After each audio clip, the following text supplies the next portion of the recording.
pay attention to the next video and then I will listen to your opinion, okay? So we're going to see the video, pay attention. This is going to be about, as I told you before, about the top 10 most unusual laws around the world. Las leyes más inusuales alrededor del mundo. Pay attention, guys.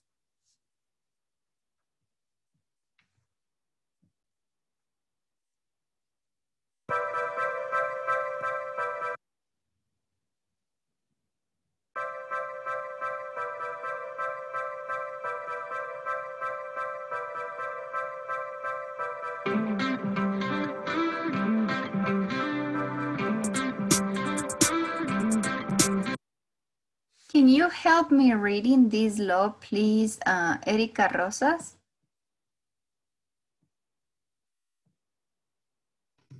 Perdón, teacher, ¿qué dijo? Help me reading this right. In Samoa, it is illegal to forget your wife's birthday. Exactly. En Samoa es ilegal olvidar el cumpleaños de la esposa. Ajá, esta es una norma en esta ciudad, Samoa. It's illegal to forget your wife's birthday. Ilegal. El marido que se olvida del cumpleaños de la esposa, he goes to jail. This is an strange and unusual law. Okay, so here we have the first one. Let's see what do they say next.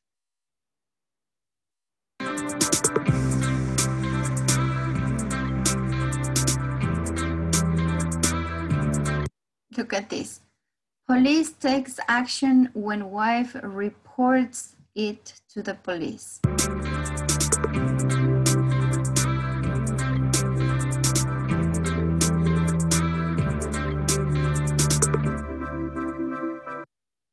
In Scotland, we have another law. Okay, an unusual law. Can you help me reading this one, please, Digna?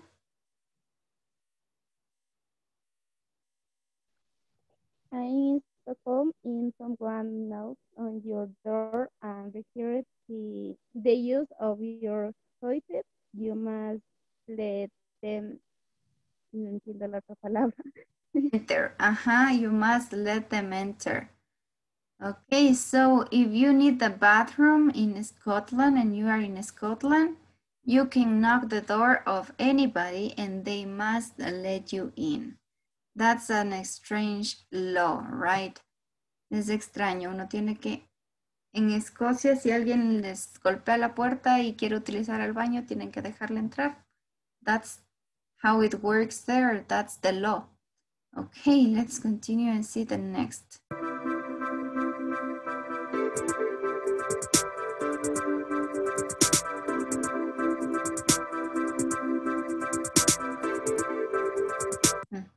Look at this.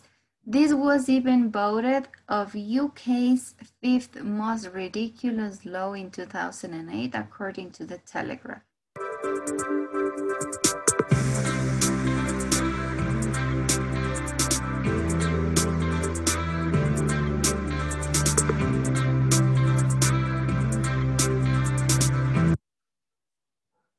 Okay, can you help me reading this law, please, Lily?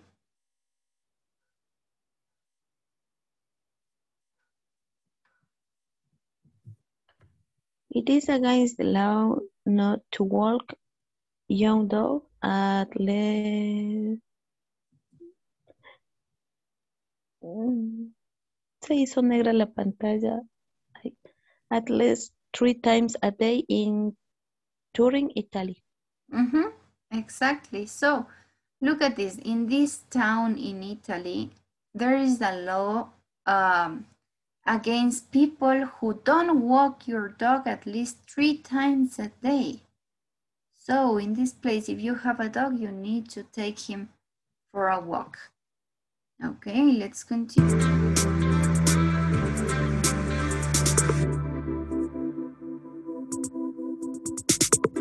Look at this. Dog owners are fined 500 euros if they don't walk their dogs at least 3 times a day. So it's going to cost you a lot if you are not a good dog owner, right? Let's continue with the next.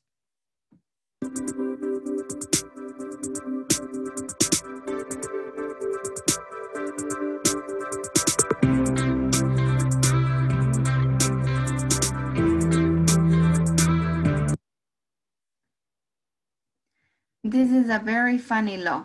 Can you help me reading this one, please, Sabrina?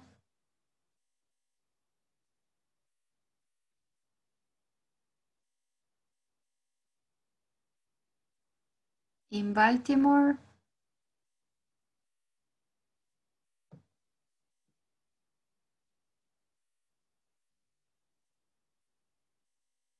Sabrina is asleep. Okay, can you help me, please, Cassandra?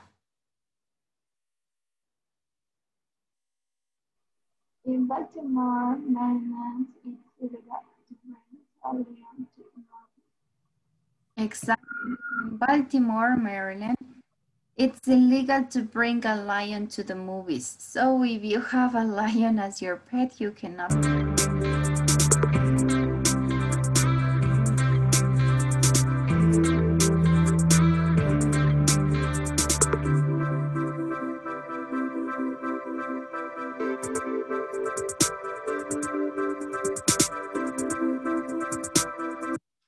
Okay, in New Zealand and in other chicken news, there is a law in New Zealand that states that you cannot fly with a rooster in a hot air balloon. What is a rooster? This word over here means gallo, ¿sí? O una gallina. Es decir, que no podemos subirnos a uno de estos globos con una gallina. That's the law. Esa sería la ley. That's the law. You cannot fly in a rooster with you cannot be in a fly air balloon with a rooster.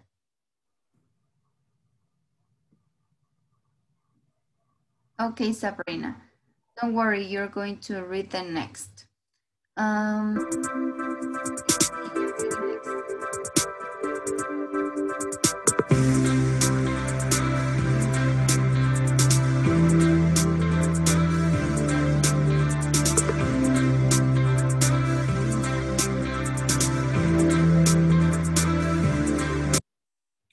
Can you help me please reading this one, Sabrina? Hello? Just read. In Georgia, it's illegal for a chicken to cross the road. Exactly. It's illegal for a chicken to cross the road. So imagine, poor chicken. This is something weird, right? Estas leyes son bien extrañas.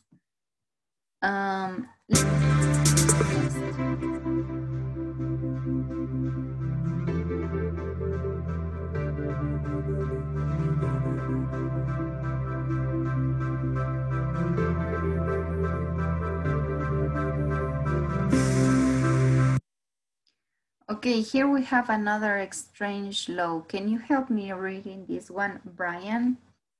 In Switzerland. Okay, teacher. In Switzerland, it's against the law to flush a toilet after 10 p.m. in an apartment building.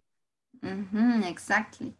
So it's against the law to flush a toilet after 10 p.m. in an apartment building.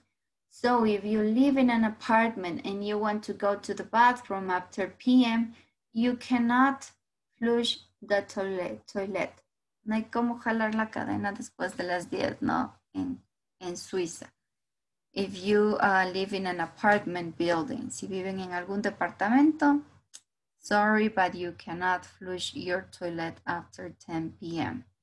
Continue with the next.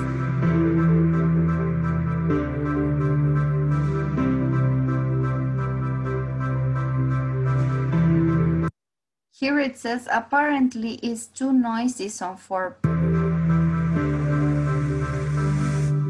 Let's see the weirdest law in Mexico.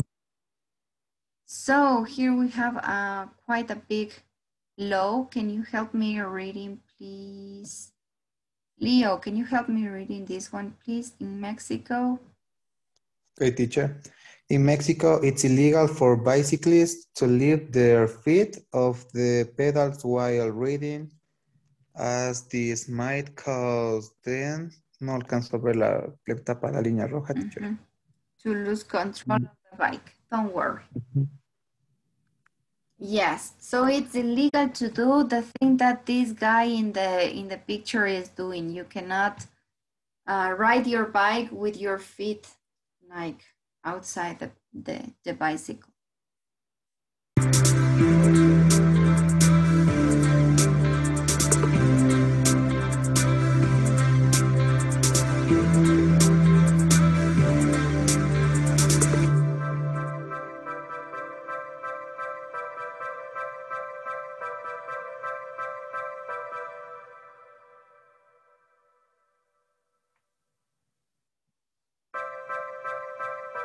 Okay, here we have another law. Sorry about that. And this strange law, it's about bubble gum. Okay, so here we have, it's illegal to chew gum in Singapore.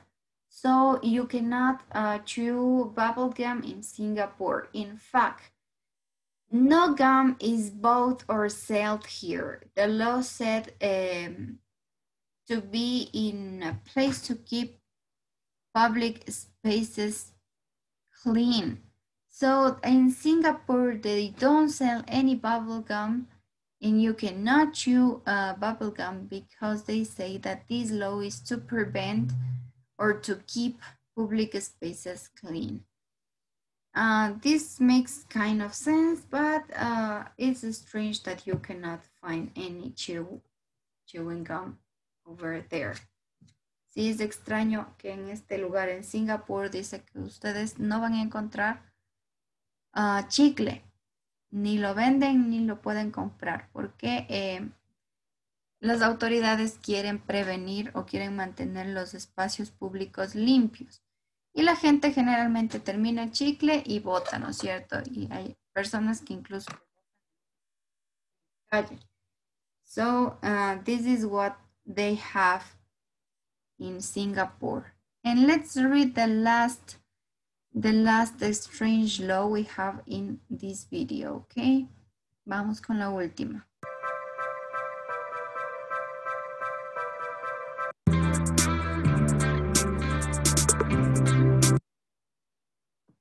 Okay, here we have another one.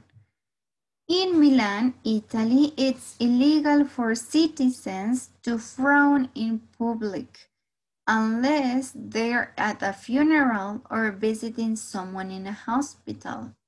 Do you know what's the meaning of frown?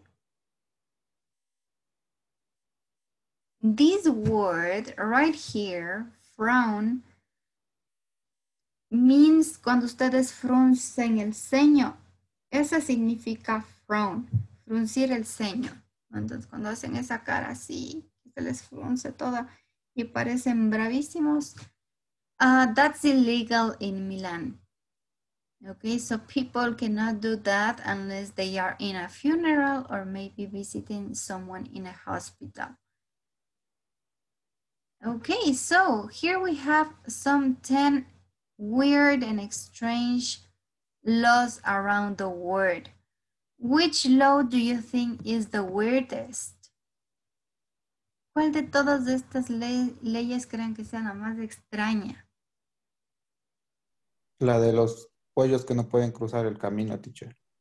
Yes, okay. There are some chickens that they cannot cross the road.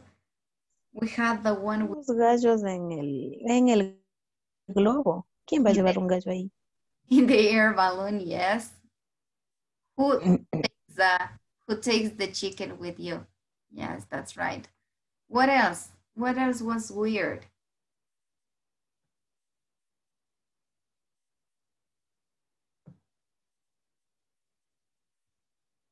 the law against husbands forgetting the wife's birthday, right? We know that we would love that everybody remembers our birthday, but our husbands are humans and they can also forget our birthdays, right? Imagínense la ley de su pobre esposo tiene que de ley acordarse del cumpleaños, si no, a la cárcel. There were very strange laws, right? Do you know any strange law like this here in Ecuador? All the students of law, los estudiantes de derecho deben saber. ¿Hay alguna ley así extraña de esas aquí en Ecuador? What do you think?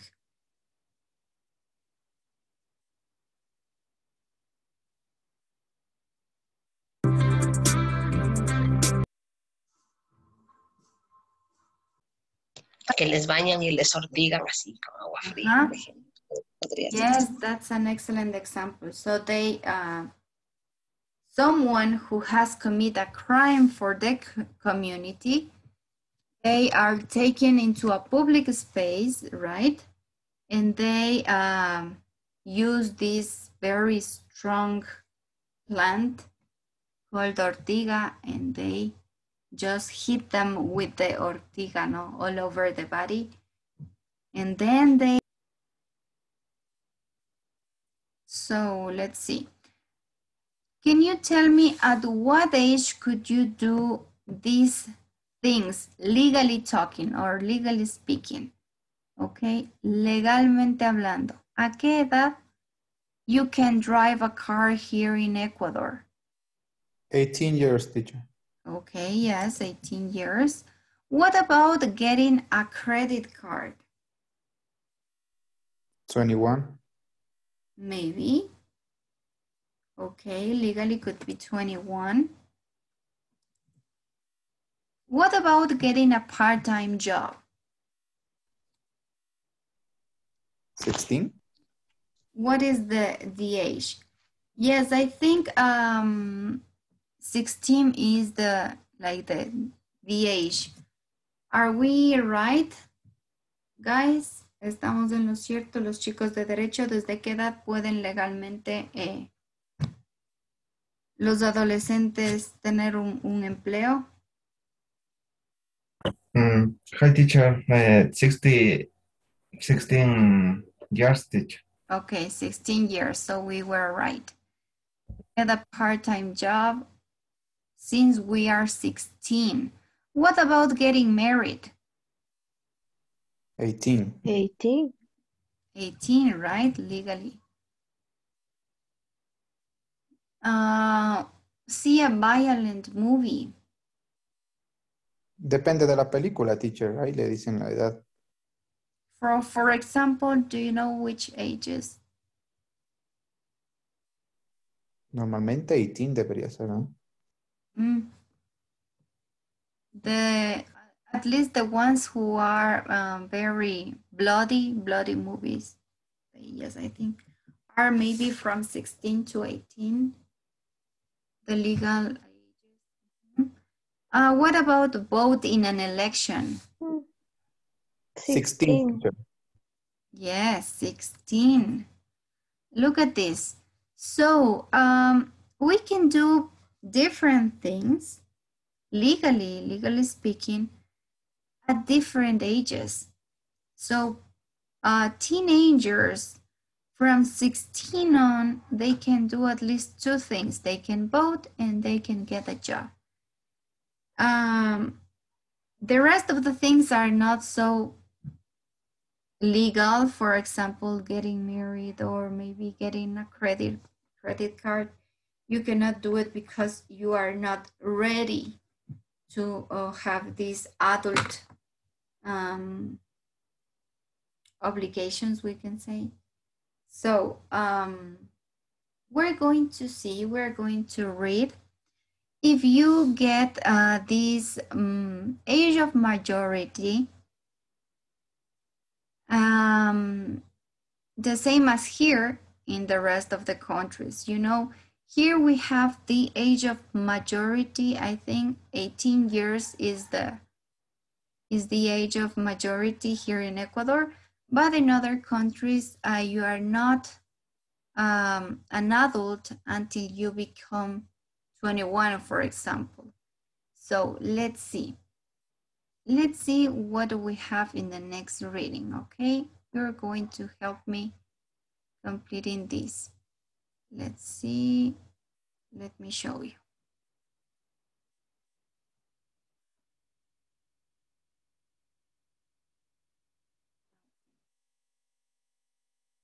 Now, can you help me reading, please? Here we have some specific dates about age of majority. What do you think is the age of majority? Do you have any idea? Mayoría de edad. Exactly.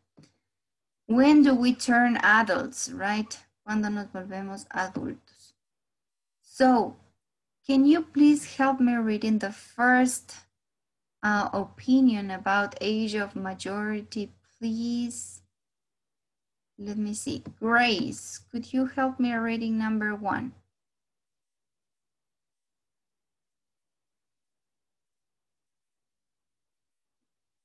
This one right here, Grace.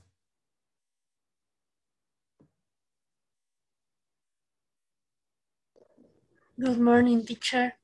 Morning. When you turn 18, you can go see an R-rated movie. Movie tends reset to adults. What do you think about that? What do you think? Well, I think the lad out to be children 18 is too young.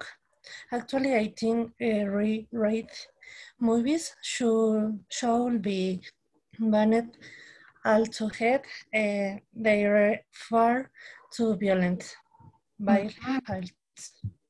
Exactly. Thank you, Grace. So here we have, you can, when you turn 18, this is a good example. When you turn 18, you can go and see R-rated movie. This is the classification of the movie. Sí, todas las películas que son clasificación R son supremamente violentas, ¿no? I think that, for example, Deadpool was this kind of classification R. Sí, Deadpool tenía esa clasificación R cuando se estrenó en los cines. A movie that's restrained to adults, es decir, que solo adultos, yes, just people over 18 can go and watch this kind of movies. What do I think? Well, I think the law ought to be changed. 18 is too young. Actually, I think our movies should be banned altogether. They are far too violent, okay?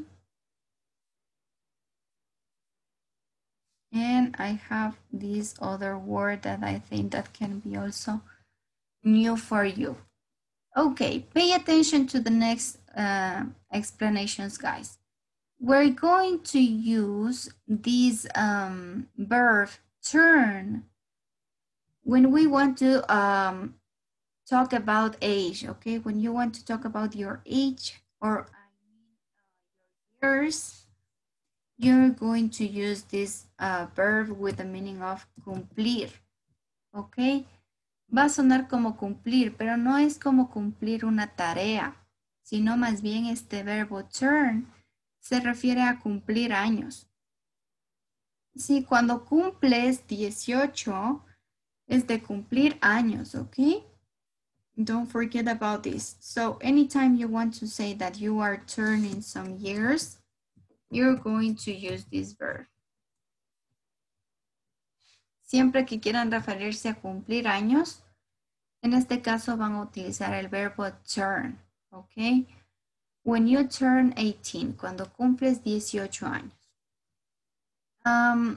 This word, you know, restricted, Restricted means restringido. This movie is restricted. Then we have this word that we or you have been listening, and it means lay. Okay, we have law para referirnos a la ley, and then we have ought. This ought is a modal verb. This is a modal verb. This modal verb is not very common. Now we don't use it much, but this ought is similar to should. Okay, this is very similar to should, and we use it with the context of this is just for giving an advice. It's not very common. It's used, so it's very strange to see this modal verb. Sí, este es un modal verb que no se ocupa mucho. Es como ya de poco uso, pero tiene el mismo nivel del debería, no del should. Es decir, que podríamos ocuparlo en lugar del should, ought. Ought to be changed. Movies should be banned altogether. Do you know what's the meaning of this word altogether?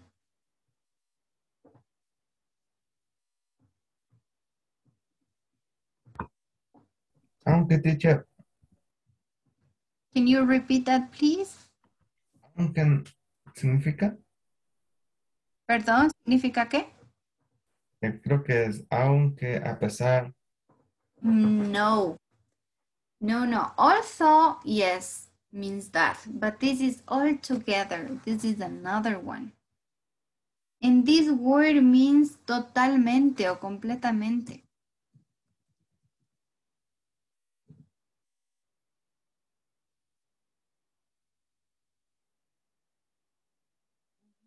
Altogether means totalmente o completamente. La palabra que tú me estabas diciendo, Alex, es esta. Although. Sí, que no son las mismas. Se ven parecidas, pero no es lo mismo.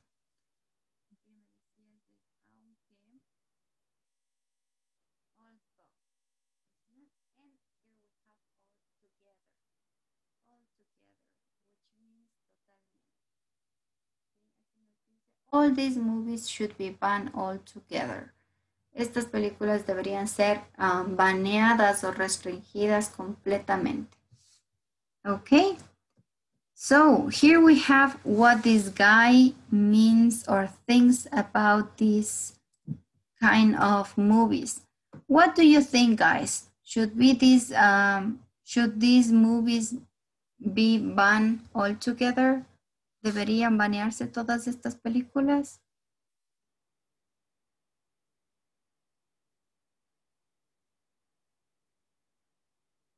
Yes, no, what do you think? Teacher, ¿estos libros son ingleses o son de los de Estados Unidos? Ingleses. Porque sin... si fuese de los de Estados Unidos, pues ellos sí tienen armas en los colegios, ¿de qué se quejan? Yes. Yes, they cannot be saying anything. Yes, they can allow even kids to wear arms. So what are we talking about? Yes, that's right. So let's see the next topic. We were discussing about these violent movies.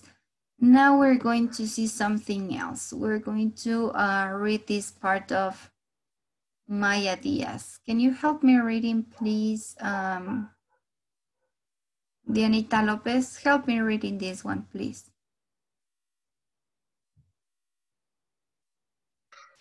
Yeah, teacher. Do you think you should be able to get married before you're 15? 18. No, wait, in fact, you shouldn't be allowed to get married until you're at least 21 or even older. Then there mean be fewer divorces. Actually, I think a law should be passed that say if you want to get married, you have to take market classes first. Exactly. So here we're talking about marriage, right? Do you think you should be able to get married before you're 18? ¿Creen que deberíamos o debería probarse que la gente se case antes de los 18? Before 18? Here she says, no way, no way. Esta es una frase que se escucha mucho cuando uno como que se sorprende, ¿no? Por algo y dice, no way, no, de ninguna manera o no puede ser, ¿no? No way, de ninguna manera. That's a common phrase.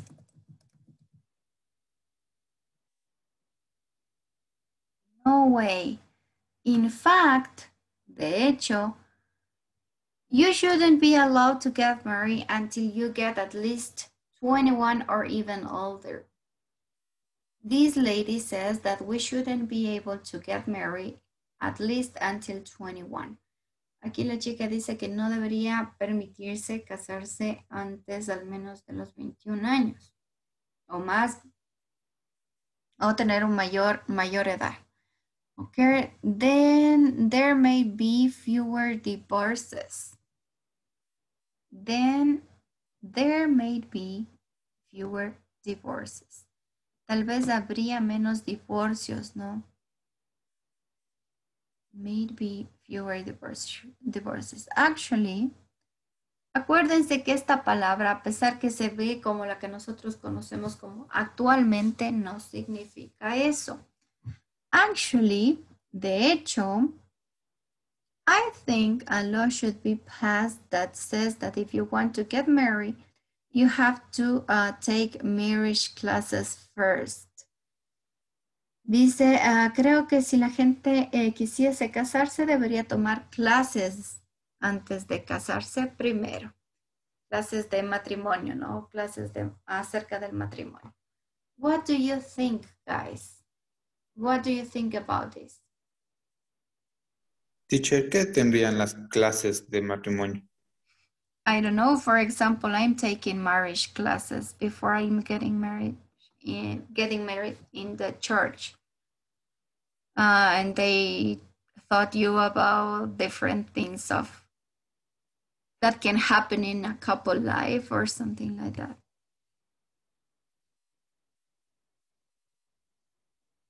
When you are getting married in the church, yes, you have classes first. You need to approve like a course. But this lady says that in general, people should take classes, marriage classes, before they get married.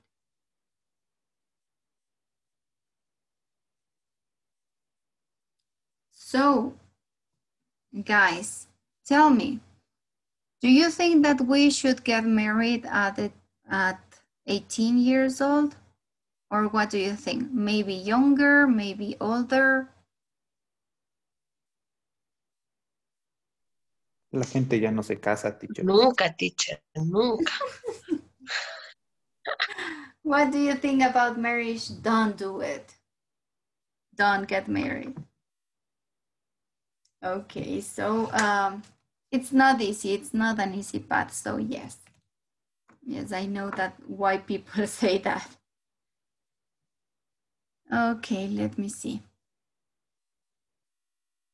Let's move to the next one. We have this guy, Jared Blake. So can you help me reading this one, please, Alex? Okay, teacher, you can have your own credit card at the age of 18. Is it too young? I don't think so. I mean, you people have to give in their freedom at some point. You can know they ought to be encouraged to manage their own finances and things, they can always learn from their mistakes. Exactly. So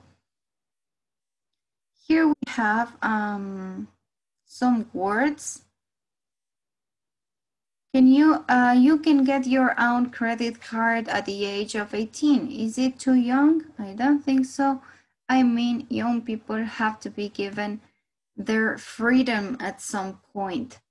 Es importante, o aquí nos dice, la gente joven debe tener su propia libertad, ¿no? Freedom means libertad. That's the meaning of freedom. And then we have, you know, they ought to be encouraged. Ellos deben ser apoyados, no deberían ser apoyados o motivados. That's the meaning of this word encourage. Okay, let me see.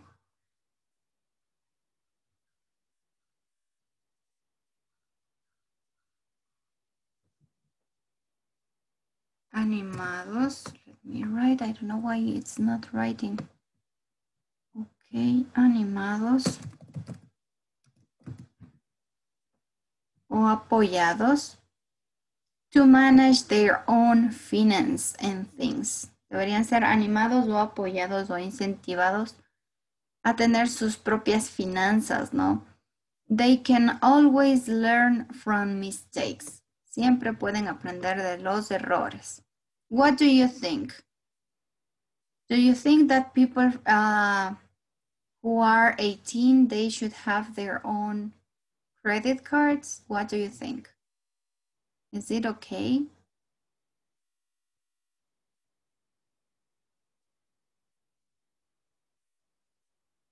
No, teacher, porque tal vez las deudas que lograrían con una tarjeta de crédito por errores, luego sería muy complicado sanearlas.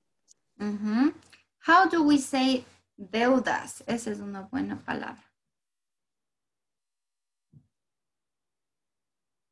¿Cómo nos referimos a las deudas?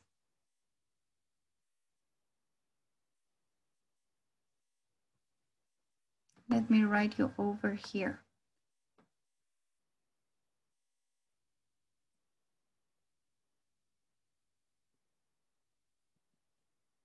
Okay, so Leo was saying that he doesn't think that young people should have credit cards because they can get some debts that maybe they cannot pay or that they can cause them any or some kind of trouble later on. Okay, thank you. So, Leo, you don't think that these teenagers should have credit cards? At what age do you think people should get these kind of cards? 21 or 25? Okay, maybe 20, 21 or 25. When people have work already, right? Or they are more responsible. That's a good point of view. Can you help me reading the next chart we have here? Iconacano. Please help me reading this short paragraph. Kumi, can you help me reading this one, please?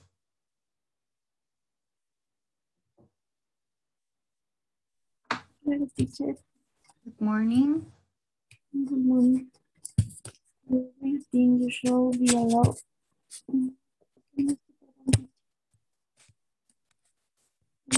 you think you should be allowed to vote at 18? I guess I mean you can do everything else at 18. We not vote. It's too bad more young people don't vote. Thought I think everyone should be mandatory to vote. Okay. So here we are talking specifically about voting, the right to vote, right? Do you think you should be allowed to vote at 18?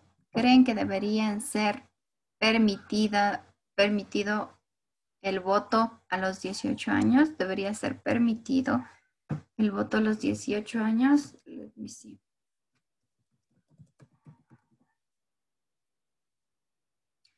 I guess I mean you can do everything else at 18. Why not vote? It's too bad more young people don't vote though. Acuérdense que ese though significaba aunque, ¿no? Aunque creo que es muy malo que haya gente, gente joven que no va a votar, right? Tenemos el aunque. Especially in places such as United States, I think people don't usually, young people don't usually go to vote. I think everyone should be made to vote. Creo que todo el mundo debería votar, nos dice this lady.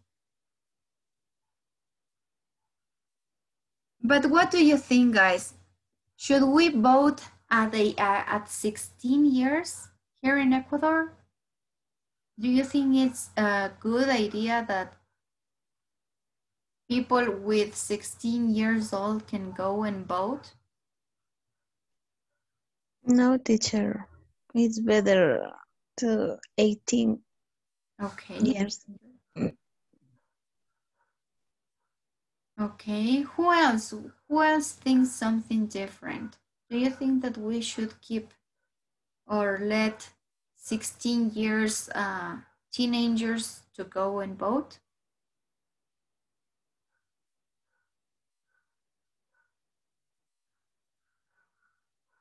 What do you think?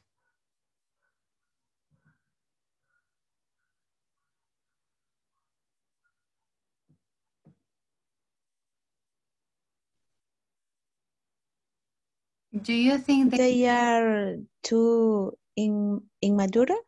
Yes, they are too immature. They are too immature to know about who is going to rule the country, right? Todavía son muy inmaduros como para saber quién debería gobernar, ¿no?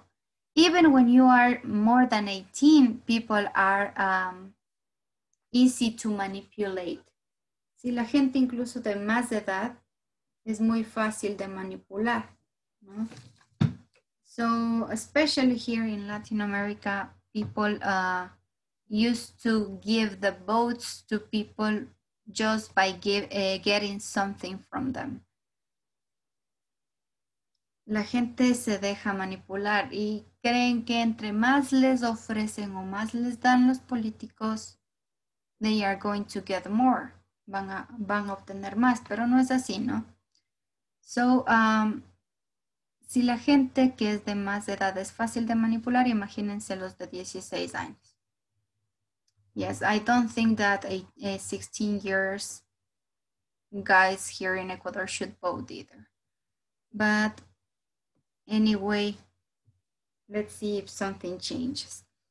Let's see the last topic we have right here, okay?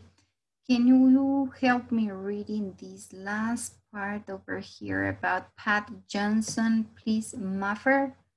Would you help me reading this one?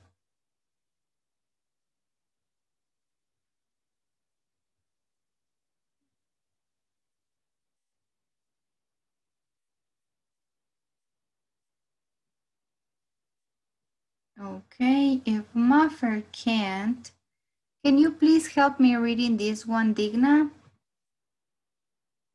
The legal age. The legal age for most things is 18, but in many places you can read at 60. Is that a good idea? Do you think? I must say, I've always thought 60 is too young. Too many teenagers get involved in traffic accidents, and something really must be done about it. The legal age for driving should easily be changed to 18 or 21 or something like that.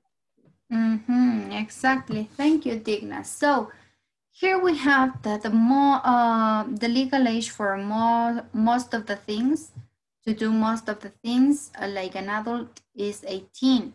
But in many places you can drive at 16. For example, in the US, you can drive at 16. Is that a good idea? What do you think? Here we have, I must say, I've always thought that 16 is too young. Too many teenagers.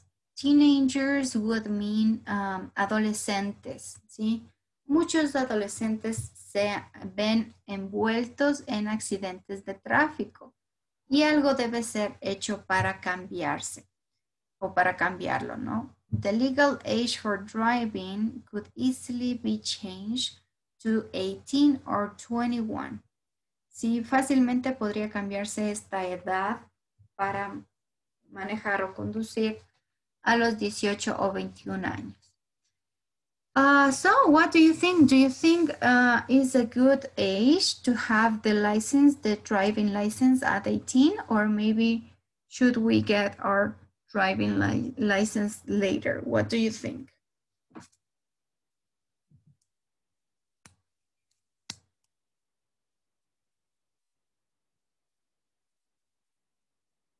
Is it okay to have the driving license at 18?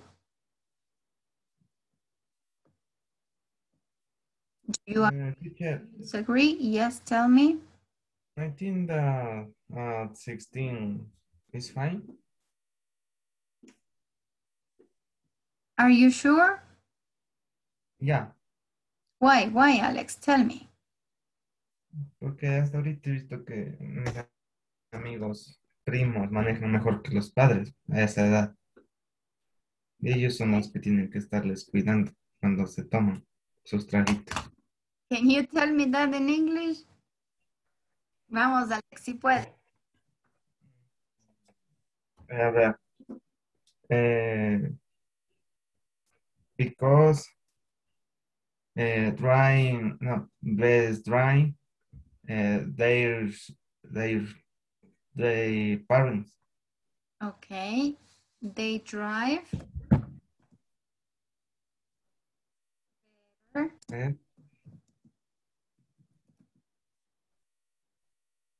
They drive better than their parents.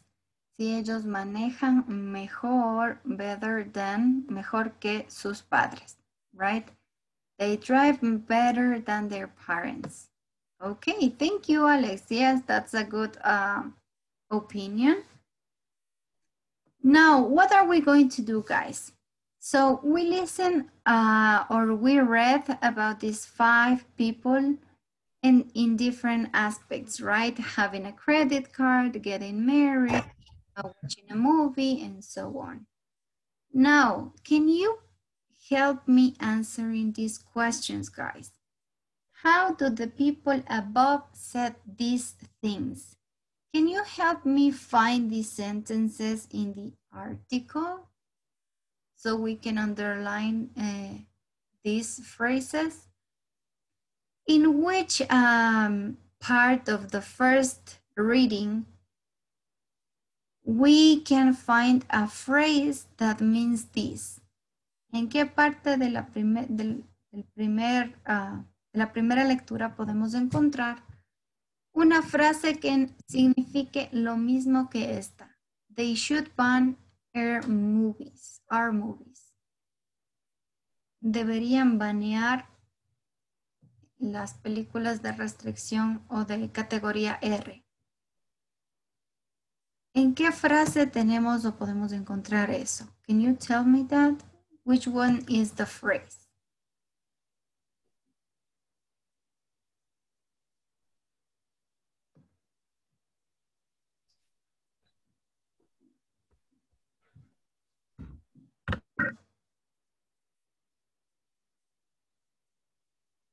¿Qué frase en este primer recuadro nos dice que las películas deberían ser baneadas?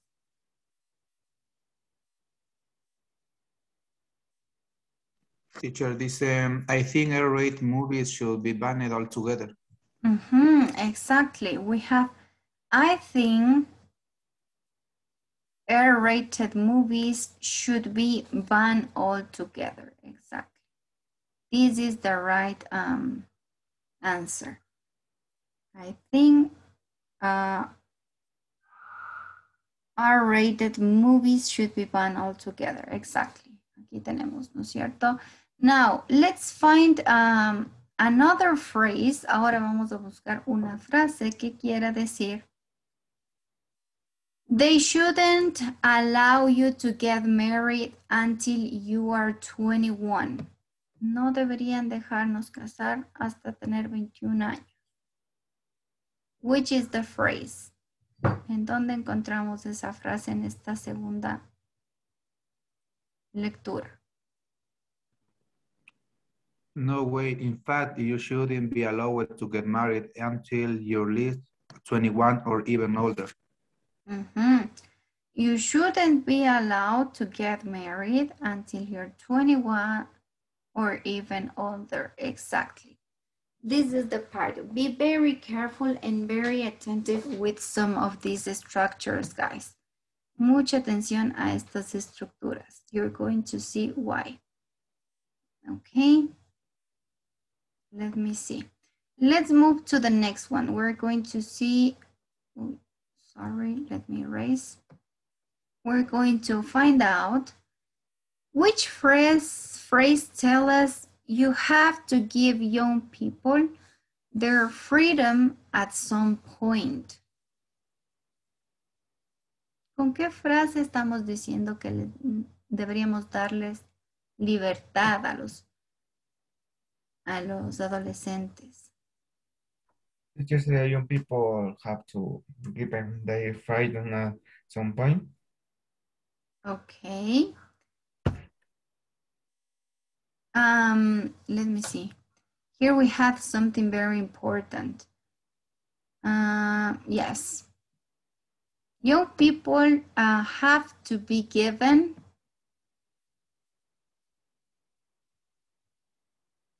their freedom at some point. Exactly. Thank you.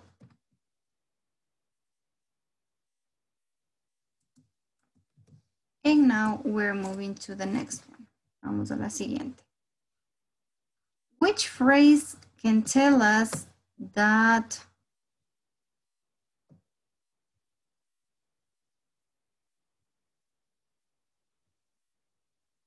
you could easily change the legal age for driving to 18? ¿Qué frase nosotros podríamos decir que pueden cambiar la edad para manejar?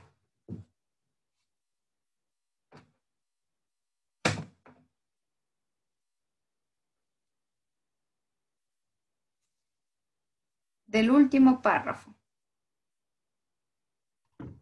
Cuando dice the legal age for driving could easily be changed to 18 or 21. Yes, the legal age for driving could be easily changed to 18 or 21 or something like that. Exactly. And the last phrase we have to recognize, la última frase que me van a ayudar a reconocer es this one.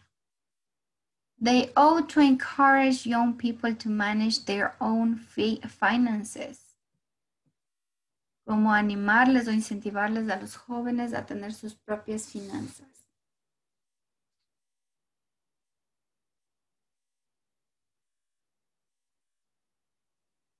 In the third reading, en la lectura número 3.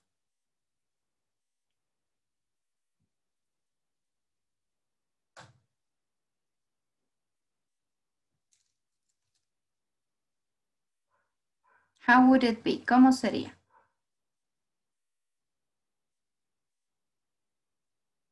Teacher sería they ought to be encouraged to managing their own finances and things. Exactly. They ought to be. They ought to be encouraged to manage their own finances and things. Exactly. So what do we have in common in all these phrases? Remember that we have these particular modal verbs. So what is going to be today's topic about grammar? We're going to cover a little bit about modals, but in the passive voice. Can you remember me what was the passive voice? ¿Se acuerdan qué era la voz pasiva? What was the passive voice?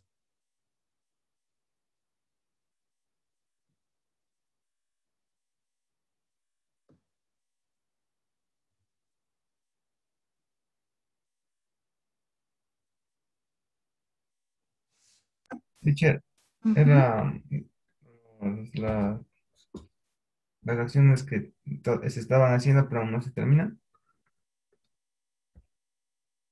¿Qué eran las oraciones qué? No. Las acciones que estamos realizando pero aún no se finalizan. Ok, más que aún no se finalicen, acuérdense que en la voz pasiva no nos interesaba saber quién hacía la acción, sino más bien lo más importante era a quién recibía la acción. ¿Sí? Acuérdense que nosotros cambiábamos y para tener la voz pasiva era importante tener un verbo to be conjugado, ¿no? En el tiempo que sea. Y necesitábamos que el siguiente verbo conserve el past participle, right? So the verb was going to be in past participle. La forma del verbo sería en pasado participio, siempre. Ahora, acuérdense que teníamos, for example, teníamos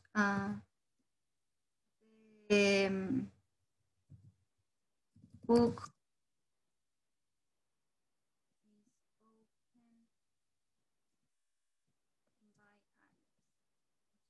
El libro es abierto por Alex. ¿Sí? Aquí quien recibe la acción es el libro, ¿no? No estamos directamente diciendo Alex opened the book. Alex abrió el libro. Sino estamos diciendo lo mismo de otra forma, ¿no? En este caso le damos más importancia al objeto que a la persona que realiza la acción. So the book is opened by Alex. That was the main example of a passive voice sentence. Aquí teníamos una voz pasiva, un ejemplo de una voz pasiva. What happens now? We're going to see how to use the modal verbs in the passive voice or in the passive voice form, ¿ok? ¿Cómo utilizamos o cómo añadimos estos modales o estos verbos modales dentro de una oración en voz activa? Sorry, en voz pasiva this time. It's not so complicated. You just need to remember how to make the passive voice. Lo más importante es que ustedes se acuerden de cómo hacer las oraciones en voz pasiva. Eso ya nos ayuda muchísimo. Lo único que vamos a hacer es colocar el modal verb before the verb to be. Es decir, que el verbo modal debería estar ubicado antes de el verbo to be en la voz pasiva. So, if I want to say, si quiero decir, el libro debería ser abierto por Alex, ¿cómo nos quedaría la oración? Si quiero cambiarle o aumentarle en este caso el verbo modal should a esta oración que acabamos de hacer con Alex. Teacher, cada día the book show is opening by Alex. The book Show.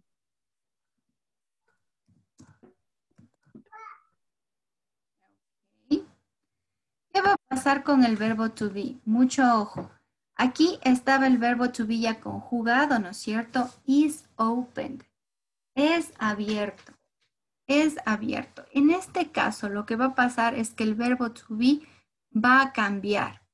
¿Sí? Vamos a utilizar be. Vamos a utilizar la forma be. El libro debería ser abierto. Should be opened by Alex. ¿Sí? Es decir, que en primer lugar el modal verb va a ir antes del verbo to be, ¿sí?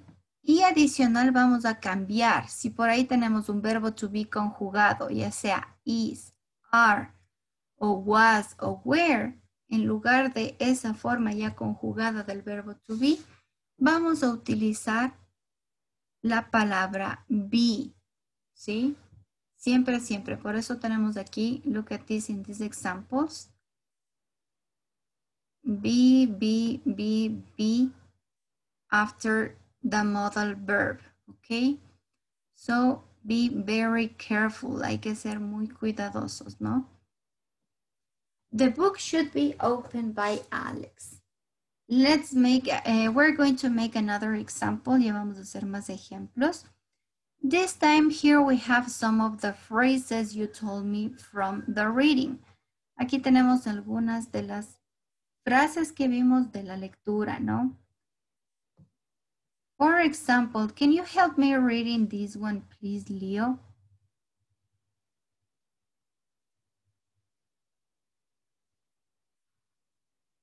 R-rated movies.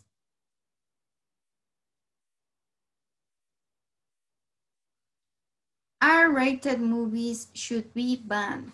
¿Sí? Este tipo de películas deberían ser baneadas, ¿no?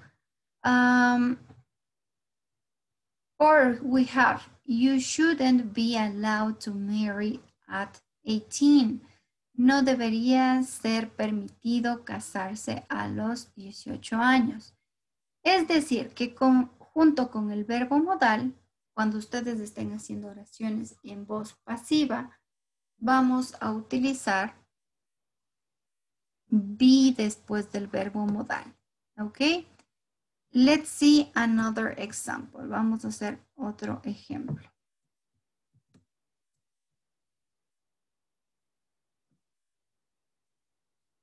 Now it's not going to be the same as before. I'm going to write another one, okay?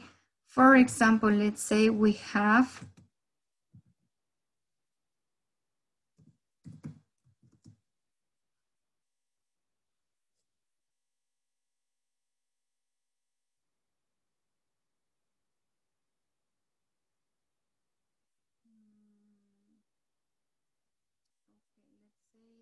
the car is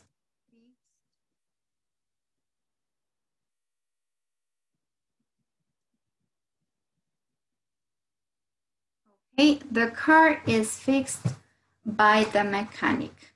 Or the cars, let's make with in plural this one. The cars are fixed by the mechanic. Okay, los carros son arreglados por el mecánico. ¿Cómo nos quedaría esta si queremos decir los carros deberían ser arreglados por el mecánico? The cars should be fixed by the mechanic. The cars should be fixed by the mechanic. Right. Perfect. ¿Qué pasa si yo quiero decir no deberían ser arreglados? Se le pone should not. Shouldn't, exacto. Eso quiere decir que podemos ocupar el modal en forma afirmativa o negativa. Aquí estamos diciendo deberían, ¿no es cierto? Es una sugerencia. Estamos utilizando el modal verb para sugerir, es decir, should or shouldn't. ¿Qué pasa si yo digo que es una obligación quiero referirme o quiero enfatizar que es una obligación que los carros sean arreglados por el mecánico. ¿Qué modal verb debería utilizar? Si quiero decir, los carros deben ser o tienen que ser arreglados por los mecánicos. The cars must, teacher. Must, exactly. The cars must be fixed by the mechanic. Ojo, ¿no? Para obligaciones podríamos ocupar must o también podríamos ocupar have to. The cars have to be fixed by the mechanic. Okay? So, I think you got the idea. Al menos con este par de ejemplos ya saben en dónde vamos a ocupar y qué es lo que va a cambiar un poquito. Now, can you help me please doing this exercise, okay? Here we have, rewrite these comments about different laws. Start with the words given, okay? Aquí ya nos dice, miren, vamos a reescribir estas oraciones. Reescribir de manera que las vamos a cambiar a forma passive, a passive form. Vamos a cambiarles a su forma en pasivo. Y vamos a ocupar, ¿no? Los modal verbs. For example, here we have, they should ban plastic shopping bags. Deberían banear, ¿no? Deberían prohibir las bolsas de plástico, dice aquí. And we have the passive form. La forma en pasivo tenemos aquí plastic shopping bags should be banned. ¿Sí? Esta es la forma que estamos buscando, que tratamos de realizar, ¿no? Es decir, queremos convertirles a voz pasiva utilizando el verbo modal que nos dé la oración. So, plastic shopping bags should be banned. Ese era nuestro primer ejemplo. ¿Cómo nos quedaría el segundo? They ought to stop employers from reading employees' personal email.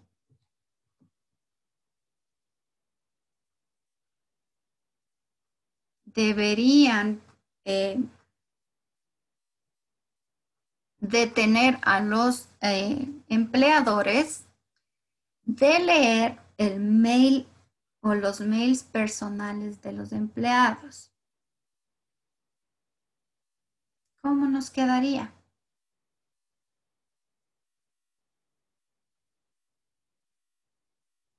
Teacher, quedaría employers ought to. Ought to, ¿qué más? Be.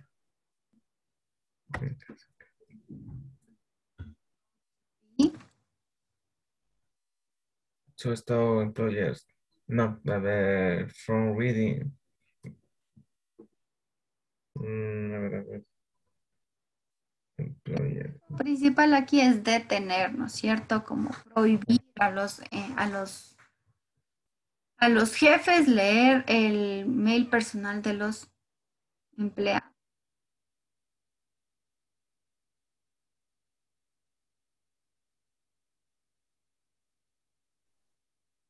Stop From reading employer employees. from. Okay.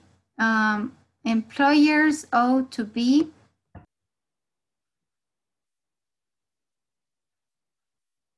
What did you say? Oops, sorry. Ya les vuelvo a compartir la pantalla. Perdón, se me acaba de salir. Justo como ustedes me estaban diciendo. Ought to be.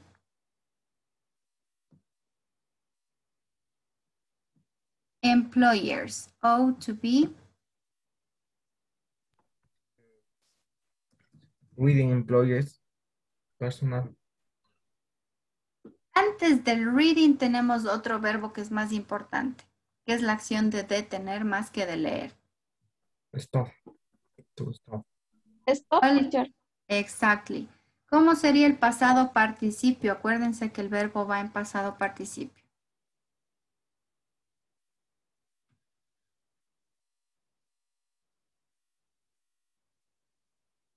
¿Cuál es el pasado participio de stop?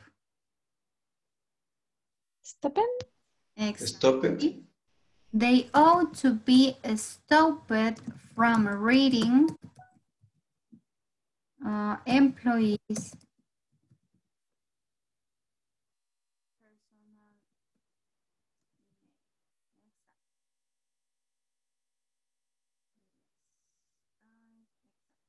Now, let's continue with the next. They have to do something about all the litter on the buses and in subways. ¿Sí? Es decir, nos dicen, tienen que hacer algo acerca de, let me see, what's the meaning of this word litter?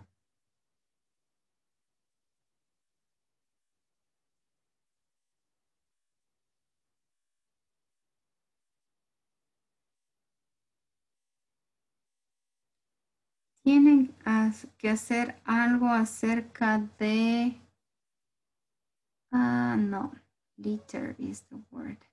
Me parece que es sobre el smog, la basura en este caso. Se deben hacer algo sobre o algo al respecto de la basura en los buses y en los subways, en los trenes subterráneos.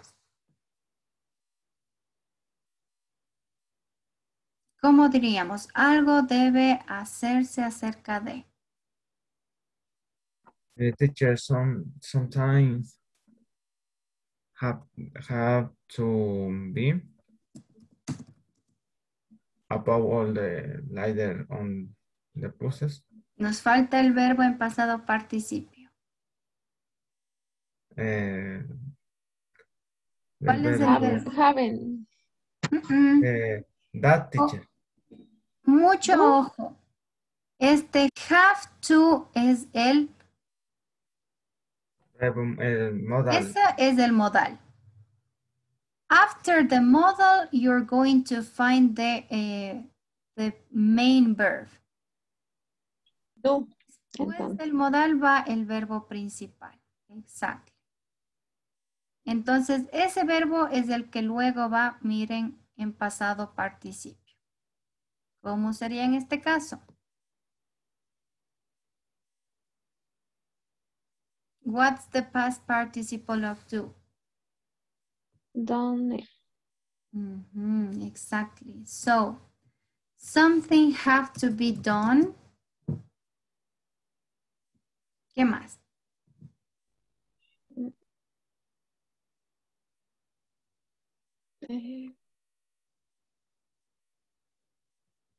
Algo. About all the leader on the bus. On the buses, exactly.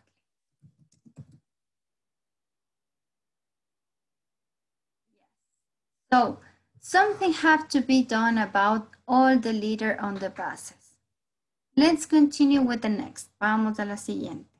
They shouldn't allow people to eat food on public transportation. People shouldn't, exactly.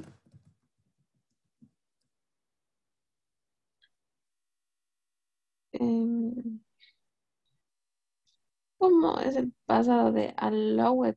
Sería, ¿no es cierto? El participio de be allowed. Sería allowed, pero nos hace falta algo aquí. El be. El be. Exacto, no nos olvidemos del be. People shouldn't be allowed to. ¿Qué no debería permitírseles a las personas? Comer. People shouldn't be allowed to eat, right? To eat on public transportation. Exactly. Now, let's continue with number 5. How would it be number 5? They find people. People ought to be. People ought to be, exactly. From people for making noise after midnight. Okay, we have people ought to be fined for este fin que tenemos aquí nosotros de este verbo es multar. Esta palabra sí es importante que la sepa. Este es un verbo y significa multar. No nos referimos a estar bien, ¿no? Como cuando alguien les pregunta, how are you? I'm fine, thank you. No es ese tipo de fine. Este fin aquí sí significa multa, ¿no? Es decir, la gente debería ser multada. Let me write over here.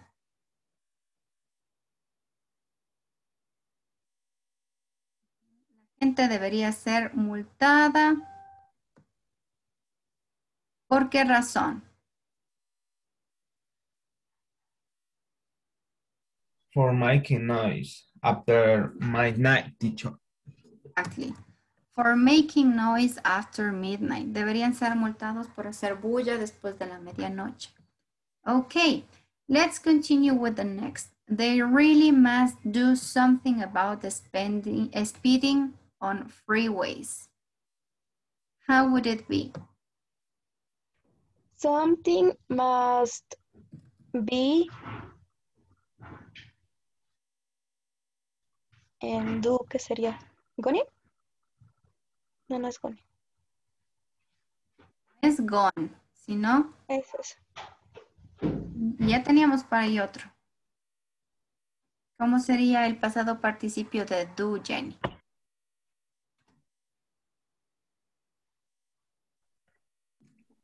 Don't, teacher. Don't, teacher. Done, exactly. Something must be done. ¿Qué más?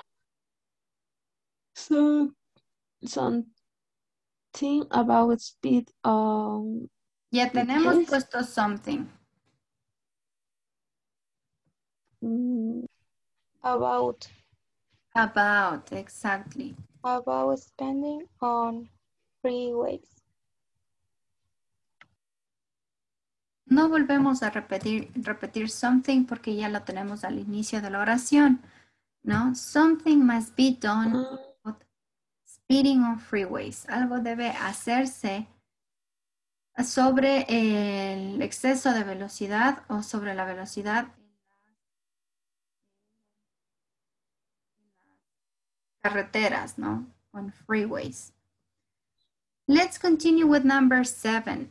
They shouldn't make movies with violent scenes. Movies Shouldn't. No. Movies with tenemos ahí. Pero Violent. después del with, sí, el shouldn't. Violent scenes, teacher. Exactly.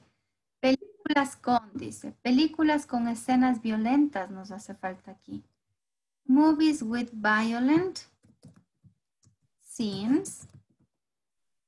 Ahora sí, ocúpense del modal verb. Ahora sí necesitamos modal. Showing me. Movies with violent scenes. Shouldn't be making. Pero ese pasado participio de make. Es made. Exactly, is made. So, movies with violent scenes shouldn't be made. las películas con escenas violentas no deberían hacerse, no deberían ser hechas, ¿no? Shouldn't be made, exactly. Let's continue with number 8.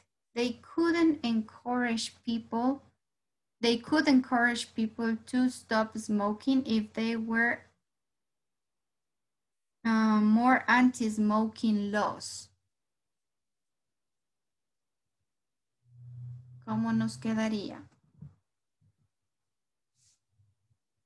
Podrían incentivar a la gente a dejar de fumar si hubiera más leyes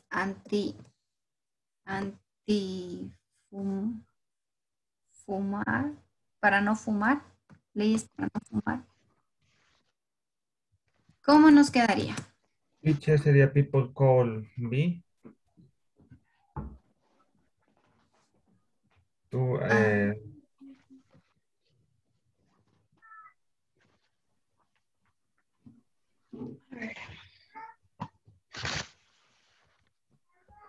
¿Cómo sería?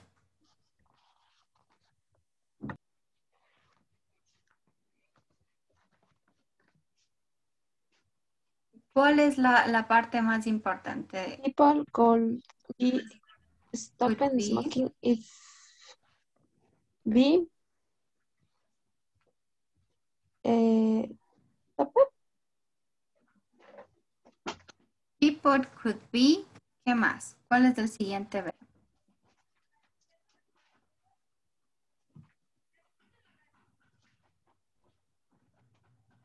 Miren, aquí tenemos el modal. Encouraged. Okay, este es el verbo, exacto. So, people could be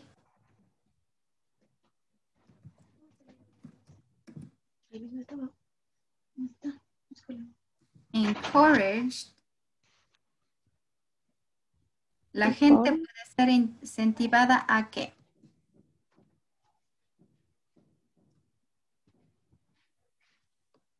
A no fumar. To stop smoking. To stop smoking, exactly. To stop smoking. If there were more anti-smoking laws, right? Y continuamos con el resto de la oración. Let's continue with number 9. They have to do something about people who download music illegally. Se debe hacer algo para o con la gente que se descarga la música ilegal. How would it be? ¿Cómo nos quedaría la 9? Teacher, sería sometime have to be done about people who download music illegally. Something to be done about people who is downloading music illegally. Exactly. What about number 10? They shouldn't allow children to quit school until they are 18. No se debería permitir a los niños renunciar al colegio o a la escuela a menos que tengan 18 años o hasta que tengan 18 años. Children should be allowed to quit school until they are 18, teacher. Children shouldn't be allowed. No se olviden del verbo en pasado participio. Shouldn't be allowed to quit school until they are 18. Exactly, guys. So this is how we're going to use these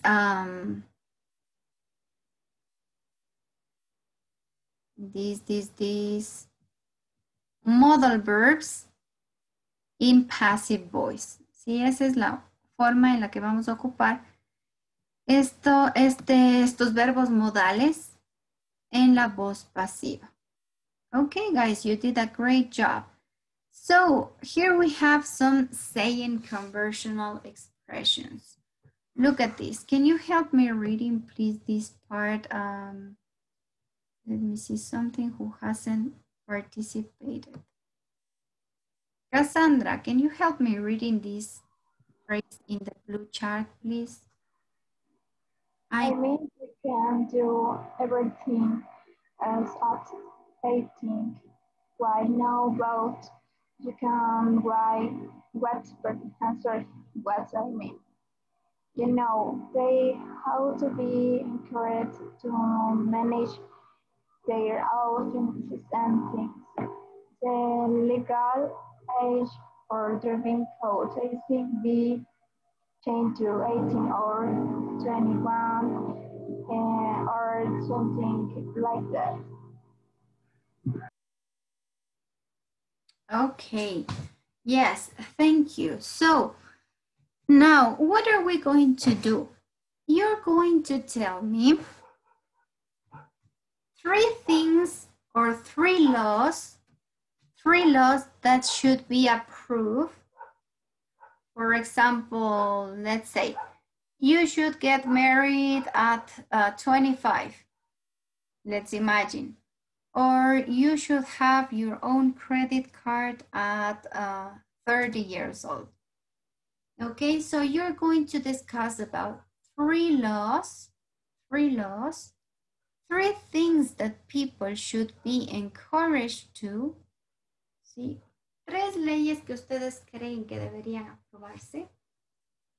3 cosas que la gente debería animarse o que se le debería a la gente incentivar a hacer. Maybe, for example, people should be encouraged to save more money. ¿No es cierto? Por ejemplo, let me write over here an example. People should be encouraged to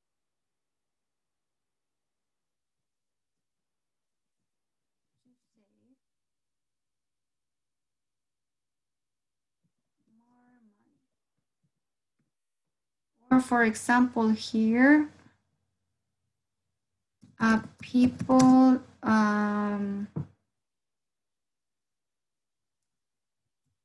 noisy people should be cleaned after midnight.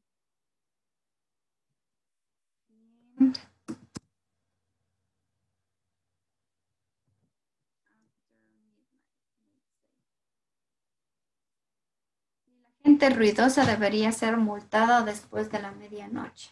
For example, that's a law that I think there should be. Or 3 things that people ought to be allowed to do. 3 cosas que la gente debería permitírsele hacer. For example,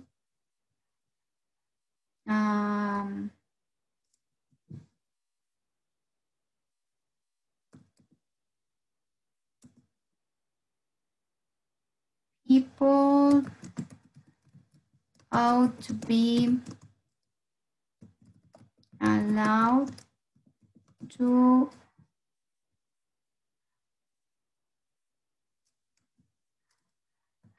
open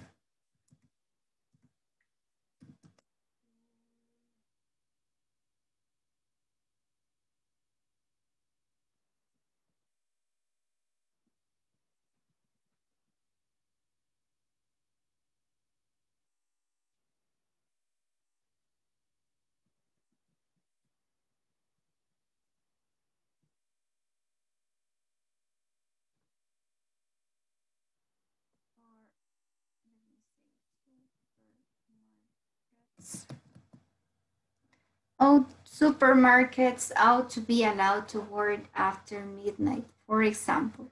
Si los supermercados deberían permitirles abrir después de la medianoche, es decir, 24 hours, like in some other countries. Okay, so for example, here I gave you some examples of laws that you can think of.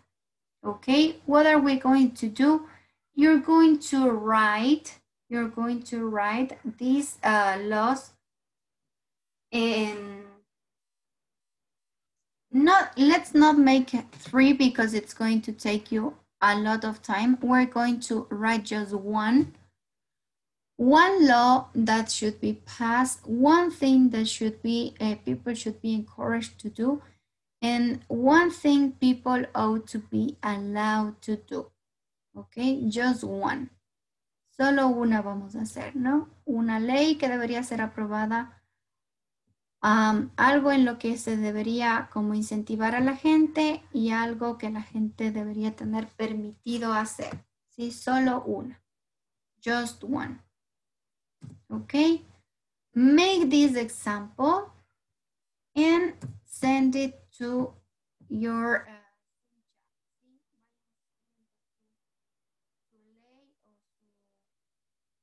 participación en el Zoom, en el chat de Zoom, please. Well done. Rapists should be given death penalty or death chain. Exactly. The social distance should be more than 1 meter per person. Yes. I agree, Brian. Should be more than 1 meter. Grace me dice, it should be a law not to litter on the street. Ok, no debería haber una ley debería haber una ley para no tirar basura en la calle, ¿no? A law not to litter on the street, yes. The law should be given, no te olvides de la N, Alex. The law should be given. People sería no la ley, sino la gente debería obtener sus licencias a la edad de 16 años, Alex. Sería, so people should be given their driving license from 16 years old. Teenagers should not be on the street after 9 at night. Eli, nos hace falta otro verbo en pasado participio después del be.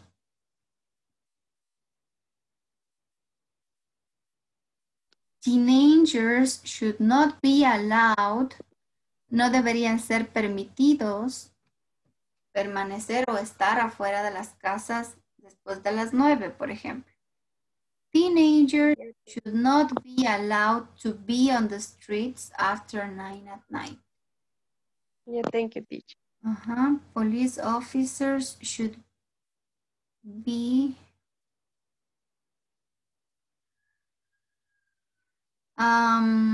Sabrina, hay que chequear la estructura. Ya me pones el be, pero acuérdate que debe tener sentido con el verbo, con el siguiente verbo en pasado participio.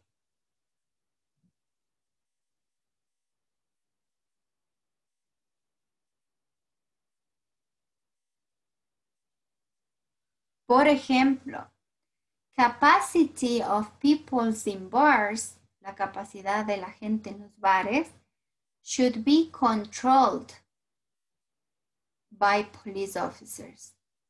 La capacidad de la gente en los bares debería ser controlada. Should be controlled by policemen. Yeah, teacher, thank you. Okay. Es decir, que vamos a cambiar tu oración estaba en voz activa, le vamos a pasar a voz pasiva. Galito. People should be encouraged to take more care of the environment. Okay, that's a good one, yes. Motorcycle drivers' license shouldn't be permitted or allowed as a requirement on the streets, okay? The sales of fireworks should be allowed only to adults who present their ID. That's the best example. Thank you, Eric. Excelente ejemplo. People who walk their pets and fail to pick up waste should be fined. Exactly, Erika. With if you are a pet owner, you need to be responsible also with the poos of your pets. Yes, exactly. The mask should be used obligatory by people. Exactly. Very good, Jenny. People should encourage people to do care of the planet. Alex, acuérdate que aquí nos hace falta el should be y el verbo encourage en pasado participio. People should be encouraged to take care of the planet. Okay, here we have teenagers shouldn't be allowed to be on the streets after midnight. Solo te faltaría el be después, ¿no? To be on the streets. A ver, Kumi me dice, people should be encouraged not to be manipulated by your partner. Excellent. People should be encouraged to use less plastic. Solo nos faltaría el to, ¿no, Maffer? People should be encouraged to use less plastic. Debería utilizar menos plástico. And finally, I have Dianita. In supermarkets, people should be kept ordered to buy. Sí, la gente debería mantener un orden para comprar, especially now with the pandemic situation. Thank you, guys. Excellent examples. Well done. You have the idea of the use of these models in passive voice. Thank you so much. After a few minutes, we will make the classwork later on. After the break, we're going to make the classwork about this. So keep in mind all these exercises so you don't forget the structure, okay? And we can do the classwork later. Now it's time for you to start with the next topic, and the next topic is about Unit 5B. So this unit, you're going to do it with Teacher Diego.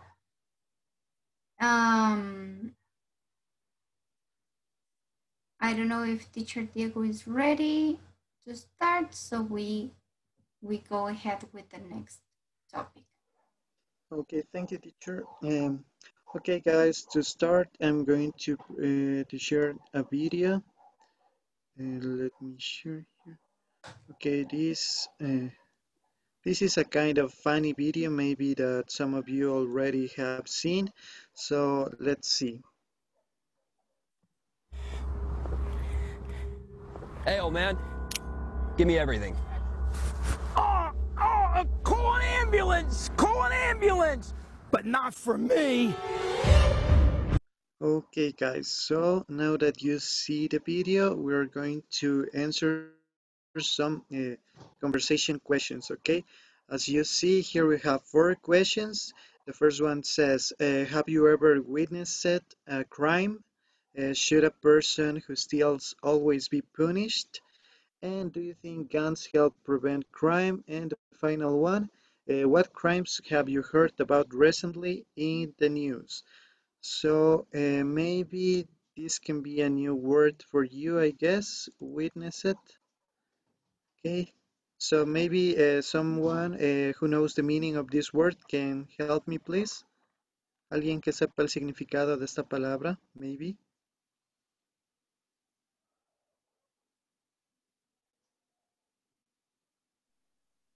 Okay, so this word means, in this case, atestiguar. To be a witness, ser un testigo in this case. So the question says, have you ever witnessed a crime? ¿Alguna vez han atestiguado o han visto, han sido testigos de un crimen? Okay, so in this case, what? That's it. Okay, so for this activity, you will have 2 minutes to answer those questions that you see in the screen. Because I want to know your opinion about this topic, that is crimes and punishment. So the second question, remember, should a person who steals always be punished? ¿Debería ser una persona que roba siempre castigada o no? ¿Se le debería castigar siempre a una persona que roba o no? What do you think? The third one, do you think guns help prevent crime? Maybe as some of you know, in the United States, guns are legal to be used for self-protection. So, do you think it could be a good solution to prevent crime in here in Ecuador? What do you think? Okay, and the final one, what crimes have you heard about recently in news? Maybe if you watch the news or read the newspapers, the local newspapers, you may know about some recent crimes that maybe have happened in here, or maybe international news, you know. So you will have 2 minutes to answer these questions, guys. Then I want to hear from you what you think about it. Um, Mafer, Mafer Zambrano, please. What do you think? Should a person who steals always be punished or not?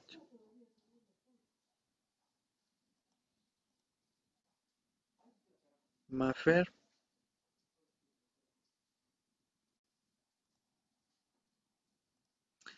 Okay, so let's see, maybe, Here, okay. sorry. Perdón, ¿qué me decía? The second question, should a person who steals always be punished?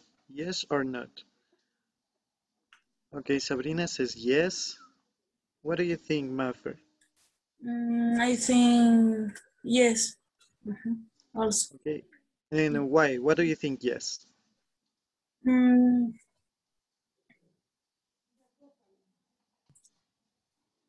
because mm, Okay, because mm, maybe that because stealing is a crime, and a crime is a crime. because they are bad people for the society. Okay, people who steals are bad for the society in this case.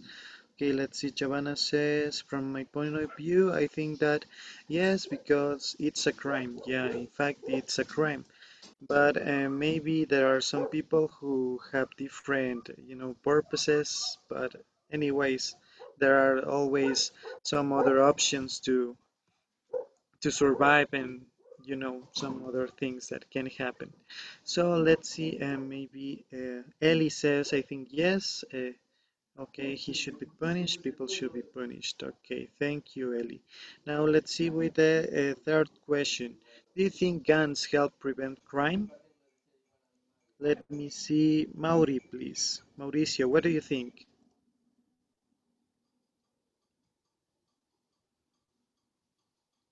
¿Ayudarán las armas, tener armas legales para prevenir más crímenes? What do you think?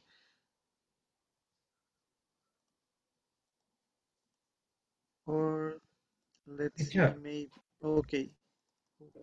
Okay, Alex, what do you think? mm, so no. Yes, because I can avoid being robbed, and not because I'm committing a crime. Okay, yes.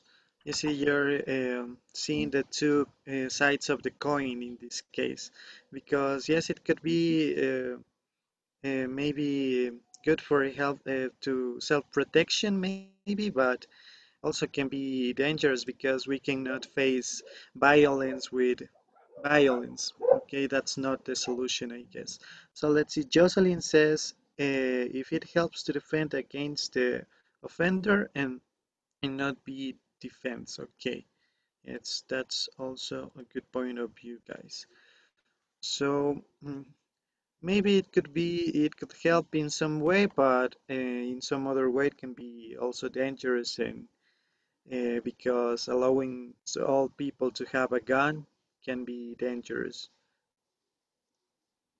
Okay, let's see. Jenny says, I think it should be punished, but I think that a person has already committed for a second time, the penalty should be increased. Yes, that's it. That's the answer for the second question, yeah. And also LED says no, because even without weapons, there are many robberies. Yes, that's it. Or even if guns or weapons get legalized here in Ecuador, maybe what will happen. I think they can be good for self-defense. Yes, maybe. Thank you, Muffer. And thank you, guys. Let's see the final question. What crimes have you heard about recently in news? In the news, maybe in the television, or maybe if you read the newspapers. Let me see. Who hasn't participated yet? Maybe Digna, please. What crimes have you heard about recently in news? ¿Has escuchado tal vez algún crimen en las noticias? Okay, also Jocelyn says, yes, crime, family violence, corruption. Okay, Giovanna says, the most recent crime I have seen on the internet is of the two sisters who were killed by their father in Spain. Yeah, that's an international news. Okay, Sabrina says, in the news, I have read of kidnappings of girls on the coast. Yeah.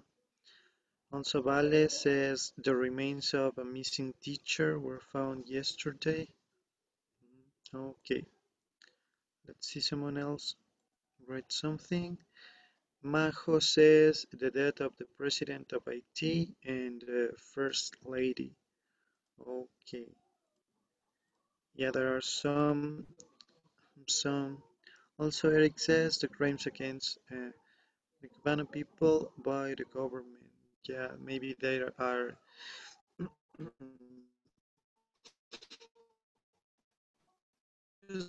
I guess I don't really know. Let's see, Lisbeth says that it was some frauds that have been on the social media also, I see. Okay, guys, so thank you for your participation. So now I think we're ready to pass to the next activity. Also, Cassandra said, I heard on the news about the crimes in the city of Guayaquil. The run is considered a pink zone. Yeah. Okay, yeah. So let's see, let me clear the screen and let's pass. Okay, so now we are going to read these statements, these different questions. For example, what's the right penalty for jaywalking? Okay, and then we are going to see some new vocabulary about this topic of crimes, and then we have to match these questions to the different answers we have below from 1 to 8. So let's begin with the questions. I'm going to mark the questions. Okay, here we have the example. Okay, what's the right penalty for jaywalking? This is number 8. So let's see. Can you help me reading, Cassandra, please? Can you help me reading number 8? Okay. Saying maybe I know it is against the law to just cross the street anywhere that it is related based minor offenses and the law then doesn't get enforced much. Okay, thank you, Cassandra. In this case, so jaywalking means walking without any precaution, crossing down the street from whatever, without being responsible with traffic signs, okay, or you know, cuando la gente se cruza, no pasa por el paso cebra y así.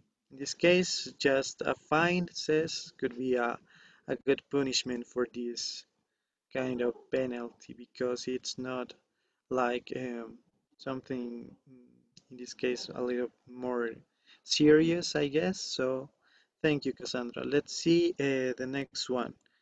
How should vandals be punished? Okay, how should vandals be punished? Okay, now we are going just to read these questions and then we're going to do a listening activity to see the possible answers, guys. So you already know what does vandals means and punished, okay, that as well you already know. So let's see the next question. What kind of sentence should you get for kidnapping? Do you know the meaning of kidnapping, guys? I think Sabri write an example using kidnapping in the previous activity. So what does it mean? ¿Qué significará kidnapping? Raptar niños. Okay, yes, that's it. Es secuestrar. Yeah, that's the meaning. Secuestrar. Thank you. Okay, so let's see the next question. Should they arrest drivers who get caught speeding? ¿Deberían ellos arrestar? You already know arrest. In this case means arrestar. Drivers who get caught speeding. In this case, yeah, I think you already know yet what does speeding means. When drivers pass over the speed limits on the streets, on the roads, you know. So let's see the next question. What punishment should you get for robbing someone? Okay, robbing, is a synonym of stealing. Yeah, so you already know the meaning. So let's see the next one. What should happen if you get caught shoplifting from a store? Okay, this word can be new for you guys. So, shoplifting. What do you think it means? Maybe you have any idea? Maybe let's Robar see. algo de una tienda. Yes, that's the meaning. Thank you, Leo. Yeah, shoplifting when you maybe some people get into stores and they just pick some things and they leave the store without paying for it. So that's shoplifting. Thank you, Leo. Let's see the next question. What should happen to someone who is convicted or of burglary? Okay, so in this case, burglary, it's also like a synonym of steal, but in this case, we use this burglary expression to refer to someone who steal or enter to a home without being invited and just pick up some things and steal things from a house, in this case. Es como un allanamiento sería el significado, un allanamiento a una casa. Okay, and let's see the final one. Should all murderers be sentenced to live in prison? Prison. Okay, I think you already know the meaning of murder and murderers. In this case means asesinos and live in prison. You already know this word. Okay, guys. So now we are going to read from number 1 to 7, and then we are going to do the listening to see the answers of this matching activity. So let's see, Eli Andrango, please help me reading number 1.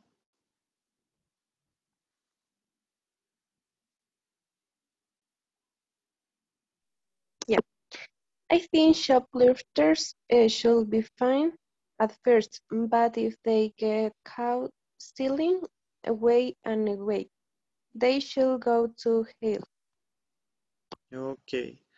Yes, I think shoplifters should be fined at first, but if they get caught stealing again and again, they should go to jail. Okay, thank you. Now let's see number 2. Maybe Valeria, please, can you help me reading this? Number 2. That depends if you commit armed robbery, you use a gun of knife, you should be sent to prison. Okay, thank you, Vale.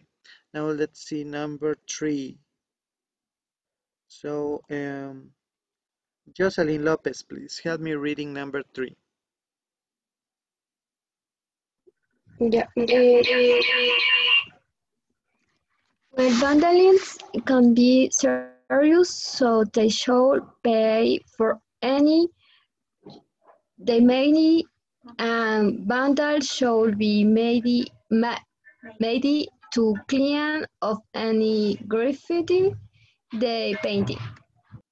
Okay, they paint. Thank you, Jocelyn. Now let's see number 4. Let's read it. Maybe Erika, please. Can you help me reading number 4?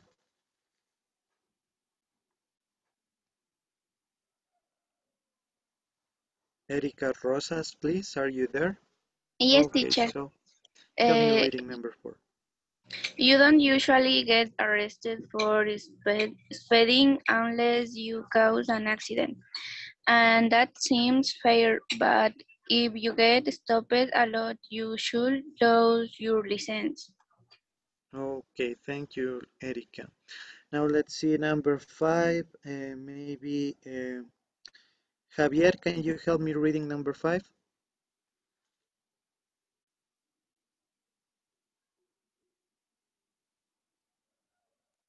Or, or let's see, maybe Lisbeth Munoz, please. La 5 or 5? Yes, number 5. I don't know. Some people get sentenced to only 10 or 15 years for murder. Killing another person is the worst crime, but it's a complex issue. Okay, complex issue. Okay, thank you. Now let's read number 7. Maybe Jenny, please. Jenny Lopez, help me reading number 7. Kidnappers should go to prison for a long time. I mean, taking someone captive is a very serious offense. Okay, thank you, Jenny. And now let's read the final one because we already read number 8. So number 7, please help me reading. Elizabeth, please. Number 7.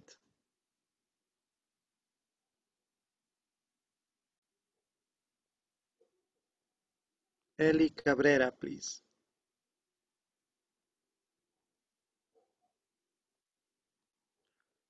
Or maybe if you're not there, maybe Leo, please. Can you help me reading number 7? Okay, don't worry. Don't worry. So let's see, Leo, can you help me reading number 7? Sure, teacher. Breaking into someone's house is serious, but first-time burglars should just be put on probation. Okay, thank you. So now that we already read these questions and the possible answers we are familiar with, so now we're going to do this listening activity, okay? So we're going to listen and try to look for the correct answers. Page 46. Lesson B. Crime and Punishment. 1. Building vocabulary and grammar. A. Read the questions and answers on the website below. What questions are the people answering? Number the questions 1 to 8. Then listen and check. What punishment best fits the crime? What's the right penalty for jaywalking? A fine, maybe? I know it's against the law to just cross the street anywhere, but it's a relatively minor offense, and the law doesn't get enforced much. How should vandals be punished? Well, vandalism can be serious, so they should pay for any damage. And vandals should be made to clean up any graffiti they paint. Okay, so let's see for the second question. How should vandals be punished? Who 3. knows the answer? Okay, 3. yeah, that's the correct answer. 3, number 3. So let me 3, teacher. write it over here. Yes, number 3. Okay, now let's listen the next question. What kind of sentence should you get for kidnapping? Kidnappers should go time. I mean, taking someone captive is a very Okay, so serious what number offense. fits in the third question? Number 6. Yes, that's it, number 6. So let's write it over here, number 6. Yes. Now let's listen the next question. Should they arrest drivers who get caught speeding? You don't usually get arrested for speeding unless you cause an accident, and that seems fair. But if you get stopped a lot, Okay, you so should let's lose see your who knows the license. answer. Should they arrest drivers who get caught speeding? Number 4. Which number? Okay, yes, that's it, number 4. Let me write it over here, number 4. Now let's listen the next one. What punishment should you get for robbing someone?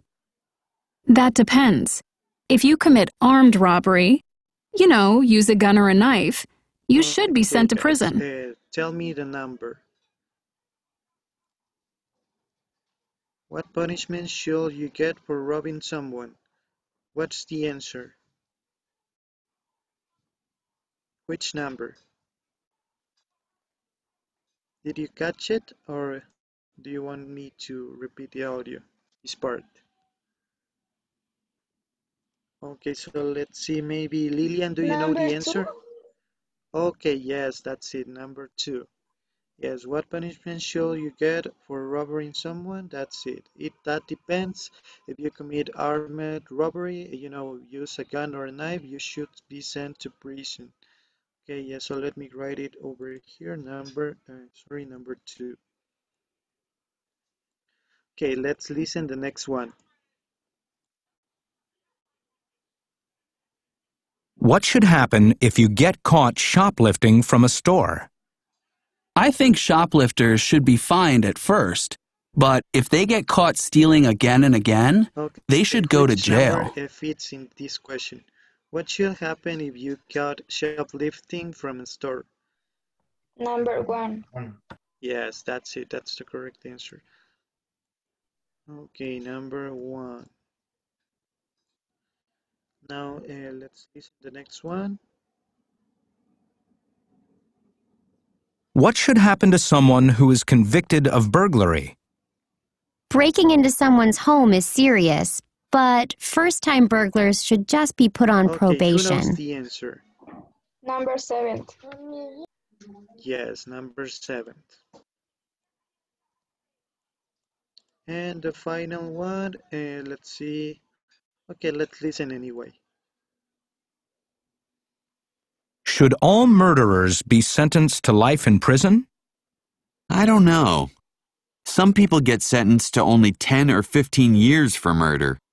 Killing another person is the worst crime, but it's a complex issue. Okay, so that's number 5. Number 5. Yes, the final one, number 5. Okay, guys, thank you. So now we're going to do a vocabulary activity in order to learn a little bit more about these terms used to talk about crimes and punishment. So let me share again the screen, and we're going to start. Let me find the, here it is. So okay, give me a minute. Okay, so it is this game. We have different questions from 1 to 16, and then we're going to see some definitions of these words to have a clearer idea of the vocabulary used to talk about crimes and maybe some punishment or some laws and something like that. So let's see. Uh, let's see. Maybe Alex, please help me with a number. 10, teacher. 10. Okay, let's see. Number 10. Okay, you win 10 points. So, can you tell me another name, please? Another number, sorry. Ya no, no me gusta otro número. A ver. Number 11. Okay, let's see, number 11. Here we have this question and we have three options. Okay, illegally getting control of an aircraft or vehicle is called, in this case we have letter A, hacking, uh, G, this word, hijacking, and abduction. What do you think is the correct answer? Uh, Abduction, teacher. Abduction. Are you sure? Yeah, In this so case, yeah. illegally getting control of an aircraft or vehicle. Okay, so let's check. Okay, in this case is hijacking. This term is referred to steal maybe a vehicle. Okay, esta palabra utilizamos para describir a una persona o al acto de robar un vehículo. Okay, hijacking means to steal a vehicle. Okay, so don't forget. In this case, abduction could mean like, I don't know, it's maybe something similar to kidnapping, but it has to do with some, maybe aliens or some things like that. So maybe if you had any experience related with aliens or something like that, you can use this word abduction. So let's see another number. Um, Cassandra, please help me with another number. 5. 5, did you say? Okay, let's see number 5. I catch. Okay, so that's a power up. You win 50 points. So help me with another number. It's okay.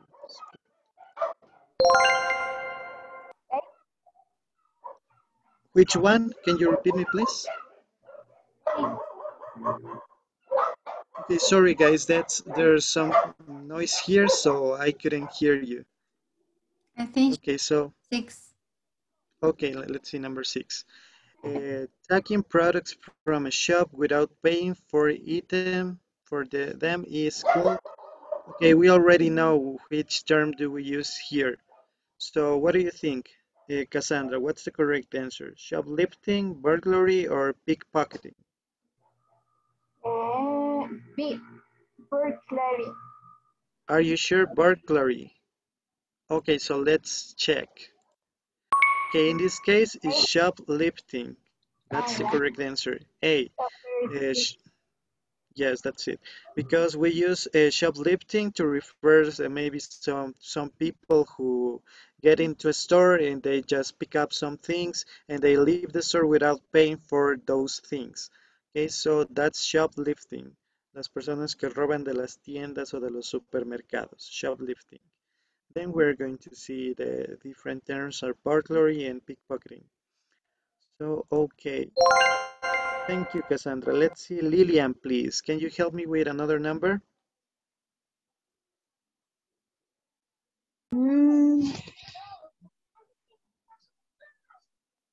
14.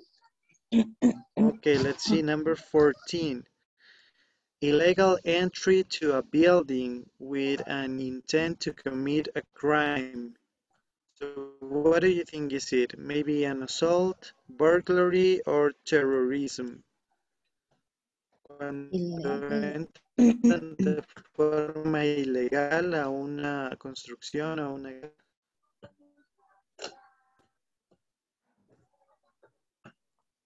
Eso assault, sería burglary, or terrorism. Which one?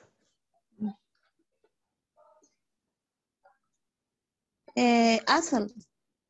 Assault. Okay, let's check. Okay, in this case it's burglary. Remember, I told you before, burglary, we use this when someone breaks into a house, on, in this case, a building, a home, it could be any building, with the intent to commit a crime, maybe to steal something from that house or from that place, I don't know. Okay, este término usamos solo para referirnos a personas que entran, que allanan una casa o una construcción con la intención de cometer un crimen. Burglary, to break into any building with the intent to commit a crime. Entonces el otro, el assault sería para cualquier otra acción en la calle. This, yes, that's it. Maybe you can get robbed in the street. Maybe that's when we use an assault.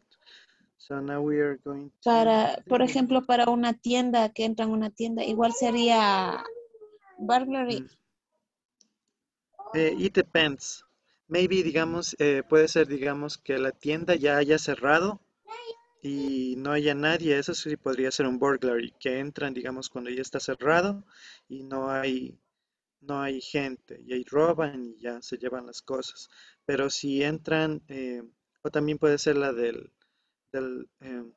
shoplifting, digamos, hay personas en un supermercado donde la gente entra y coge las cosas para llegar a la caja registradora y pagar, pero algunos se cogen las cosas y salen sin pagar, ahí sería shoplifting. But if people get into a store with maybe some guns, con una pistola, un cuchillo, algo para amenazar al cajero y decirle que les dé el dinero, that could be an assault. So see the difference, guys? Depending on the context of the of the robbery, it can be different. We can use different terms, maybe an assault, burglary, shoplifting, or even terrorism in this case. So thank you. Now let's see another one, please. Jenny, please. Jenny Lopez, help me with another number.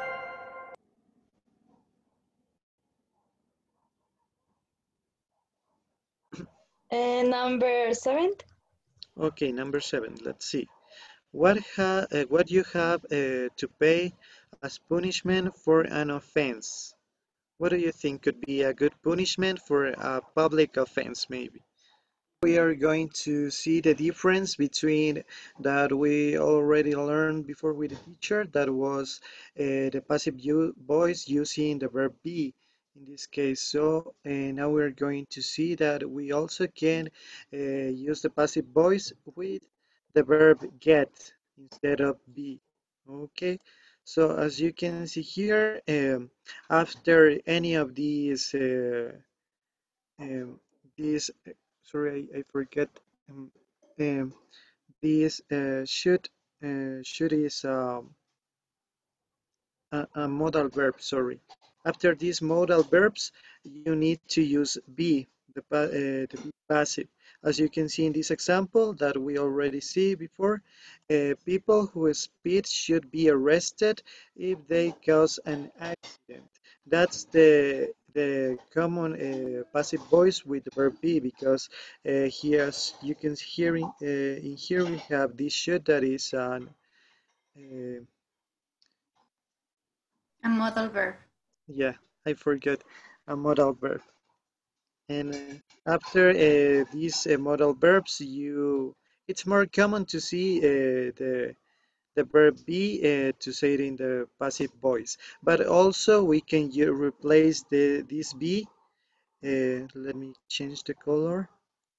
We can replace this be for get in this case, maybe forget. So then we're going to see when do we use get and when do we use be passive. Okay, so in this case, let's read this example. Can you help me please, Cassandra, reading this example that is in green? This one. Yeah. people who speed don't usually get arrested. Some Okay, thank you. People who speed don't usually get arrested. In this case, as you can see, we have get instead of be. And then we are going to see why. Why do we use get and in which cases? And also let's read the second one. Some murderers get sentenced to only 10 years. Some murderers get sentenced. Okay, so this get can have different meanings depending on the context of the sentence. But first we're going to see the difference between the stative verbs and the action verbs because we can use the passive voice with whatever of these two kinds of verbs. It could be it could be stative verbs or action verbs. But when we use get, we can only use action verbs. Okay, so let me explain you a little bit better with some examples. And here we have this first paragraph that it's about the difference between these two kinds of verbs. So please, Sabrina, please, can you help me reading this part?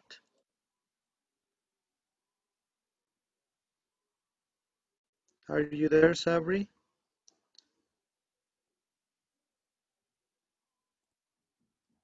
Or let me Yes, see. teacher. Okay, so help me reading this chart, this green chart. Yeah.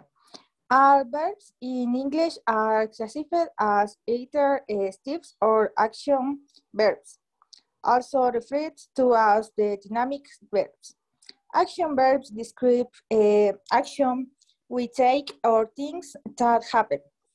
Step verbs refer to way things are their apparent state of being, smells, etc. The most important difference between step and action verbs is that action verbs can be used in continuous tense, and step verbs cannot be used in continuous tenses. Okay, thank you. As you know, in here it says that in English there are two main categories of verbs, which are the verbs that are in the stative and also action verbs, stative verbs and action verbs. And here says that the most important difference between stative and action verbs is that the action verbs can be used in continuous tenses, pueden usarse en tiempos continuos. Okay, and the stative verbs cannot, no pueden utilizarse los stative verbs en tiempos continuos. So let me cannot be used in continuous tenses. Okay, so we're going to see some examples of these stative verbs. Okay, in this case, we have a list of some common stative verbs. For example, be is considered an stative verb. Also, hate, like, love, need, belong, believe, because these verbs can express the mood, the state of being of a person, also something related with our five senses, maybe, because and okay, these stative verbs means like a state of being in this case, a state of some doing something, not like the action verbs. Because in here, as we read before, the stative verbs refer to the things that to the appearance of things, the state of being, the smell maybe, and something related. Okay, so here we have this list of verbs that can show thought or opinions. Okay, and here we have know, believe, understand, and recognize. So please let me see over here. Please help me reading Maffer this one.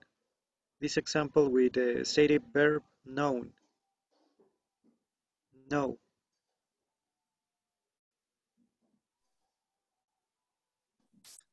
Excuse me, teacher. Help me reading this example, please. Okay. No, she knows the answer to the questions. Okay, thank you. In this case, these verbs known, believe, understand, and recognize show opinions or thoughts. Pueden expresar pensamientos o opiniones. En ese caso, no podemos utilizar el get in a passive way because uh, it doesn't express an action. Okay, so let me clear this part. And let's see now some other stative verbs that shows possession. For example, there are some other stative verbs that can show possession. And let's see which are those.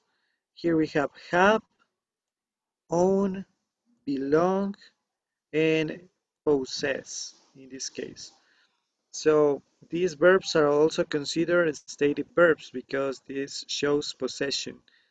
Estos verbos significan posesión.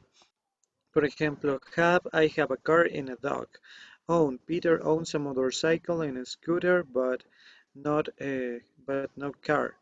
Also belong, that means pertenecer. Do you belong to the fitness club? And possess, she possesses an incredible talent for talking. In this case, these stative verbs means possession. Also, there is another category related with the senses, with our five senses. Maybe hear, smell, see, and also feel. Feel, and also, in this case, also feelings. We have also here the feelings like also verbs that shows emotion or feelings like love, hate, want, or need. These are stative verbs because that can show an state of being or also a mood. Ya estos stative verbs solo pueden significar emociones, estados de ánimo y tal vez cosas relacionadas con los sentidos, con los cinco sentidos, de escuchar, mirar, oír, palpar. So that those are the most common stative verbs that you will find in English. As you can see in this list, also think, that it can express an opinion, I think, I believe. Those are stative verbs. Okay, and now we're going to see the action verbs. Here we have the action verbs. Okay, these action verbs, as we all know, adverbs are verbs that express action. In this case, we have this short list because there are lots of action verbs in English, but here we have this list with the most common verbs, such as act, agree, maybe call, climb. These verbs that express the action. And the difference is that the main difference between these stative verbs and action verbs is that you can use, for example, let me write it over here, these whatever of these verbs, these action verbs, you can use in the present continuous or in whatever continuous tense. For example, I am singing a song in this case, and with the stative verbs, you can do this. You can use these continuous tenses. You remember ing, we cannot use this ing in continuous, in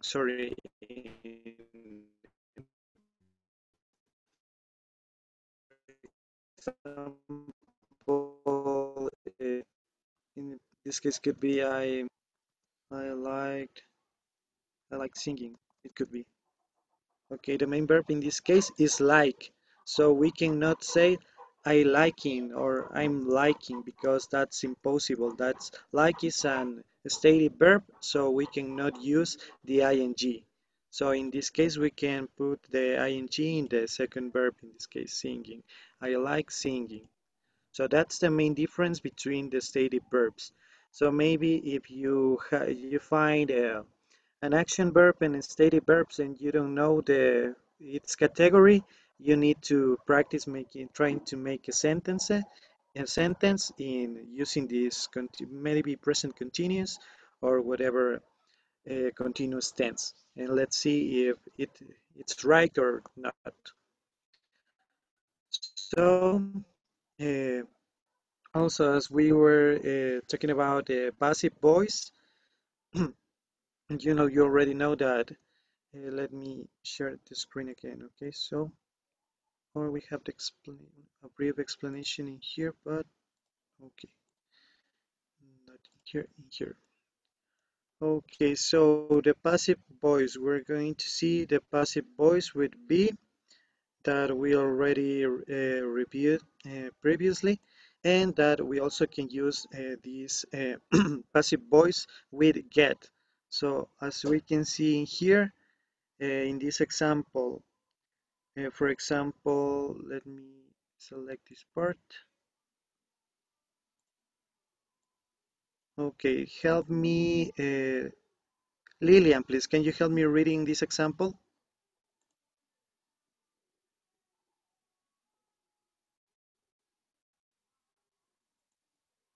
Are you there, Lily?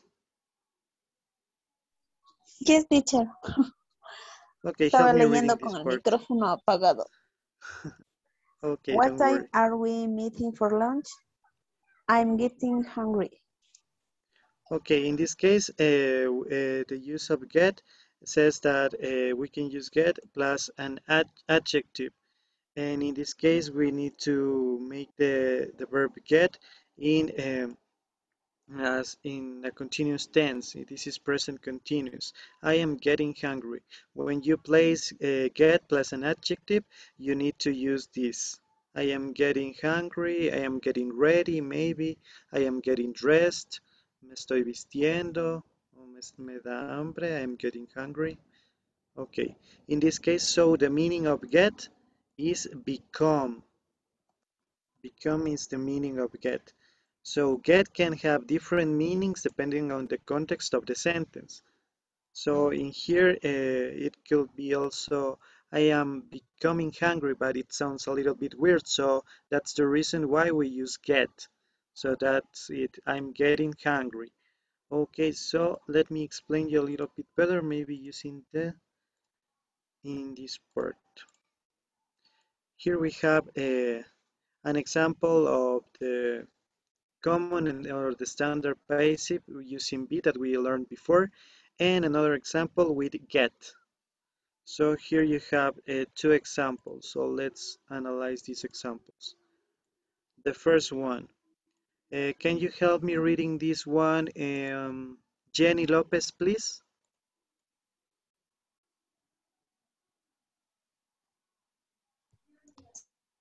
Sorry, teacher. Okay, can you help me reading this part, please? Uh, the, the trees in the garden got damaged in the wind. Okay, the first one, the trees in the garden were Bueno. damaged in the wind. Okay, in this case, this is the standard passive voice that in this case we have were, but also we can replace this were for a get. But in this case, as were is in past tense, we also need to place the get in the past tense, that it's got. Okay, so the sentence will be the trees in the garden got damaged in the wind. And the meaning of the sentence doesn't change at all, just a little bit, because with the got it has more it intensifies the meaning of the action. In this case, the trees in the garden got damaged in the wind, or maybe depending, it can has something to do with the subject also, but we're going to see it in the next slide. So let me see. For example, here says we use the get passive, especially in informal speaking. Okay, when we are talking, maybe just in a talkative way, when just speaking, it's more common to see the get passive rather than the be passive. Okay, when we use the get passive, we also place a little bit more emphasis on the nature of the action itself or on the person involved in the action. So as you can see here, we have two examples that let me select in here. So please, please. Alex, please, can you help me reading this example? Me, teacher. Help me reading this example in the green chart. Okay, teacher. Got good news for you. Jim finally got promoted. Okay, thank you. I've got good news for you. Jim finally got promoted. In this case, we're replacing, it can be, let me write over here. How can we write this sentence using the be passive? ¿Cómo utilizaríamos, cómo reemplazaríamos esta oración? Just this part. Jim finally got promoted. ¿Cómo le reemplazaríamos para que sea la be passive, la que aprendimos hace rato, con el verb be? ¿Qué palabrita le cambiamos? Nos quedaría Jim, that is the subject, Jim, finally, instead of got, ¿qué le ponemos? El verbo be, teacher. Ok, ¿en qué tiempo iría el verbo be? En present. Are you sure? In present? Let's see. Let's look at the time of this God. ¿En qué tiempo tiempo está God? está el? Pasado. En el pasado. Ok. Entonces, ¿cómo iría el verbo be en la oración? Was, teacher. Oh, Yes, that's it. Jim finally was promoted. Okay. So that's the common passive voice that we all know, but also we can replace this was for get, depending on the time of the sentence that we are using. We can replace it get or got in this case using the past. Okay, so let's see the next example. In here we have. Can you help me reading Brian, please? The second example.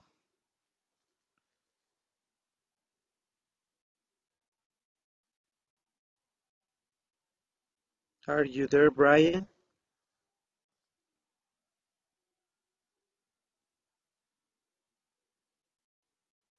Or maybe, let's see, Grace Morales, can you help me reading this example?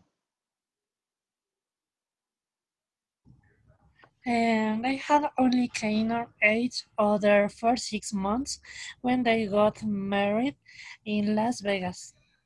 Okay, thank you. They had only known each other for 6 months when they got married in Las Vegas.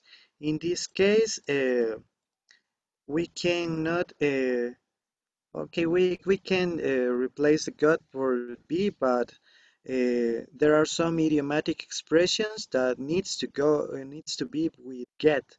Hay algunas expresiones idiomáticas que no podemos cambiar. Siempre van a tener que ir con el get. For example, there are some expressions like in this case, get married, also get lost, also get ready, I guess.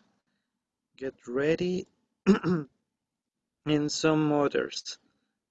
But these are three examples. Okay, don't worry, Brian. It can happen to anyone. Get married, get lost, and get ready. When you find maybe these expressions, these are idiomatic expressions um, that has the meaning of get. The meaning of getting here is, as I told you before, is like to become. It's like to say become. And we cannot change the get in this expression because those are idiomatic expressions that can be just found in this way. Estas expresiones no las podemos reemplazar y no las podemos cambiar porque ya son frases establecidas. No se pueden cambiar.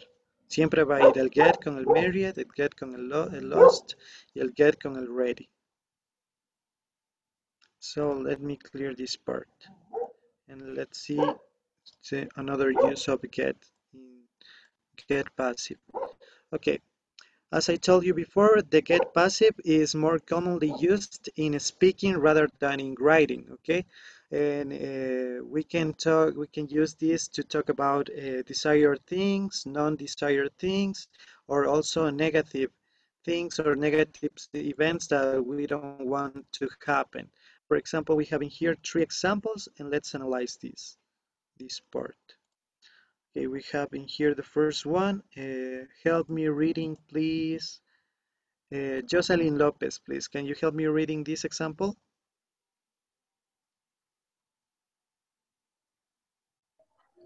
Yeah. They were worked there for 30 years, but they still got shaken. Okay, they got sacked. Thank you, Jocelyn. In this case, this means that they are lost their jobs, okay? So, and it's in past tense, so it's talking about something negative. This is a negative event, so we need to use get in this case. So, as in this in the past tense, it's got. Also in here, we have, in this second example, we have getting, because we have in here the verb get plus an adjective, okay? So let's read this one. Can you help me reading, Majo, please? Maria Jose, can you help me reading this example?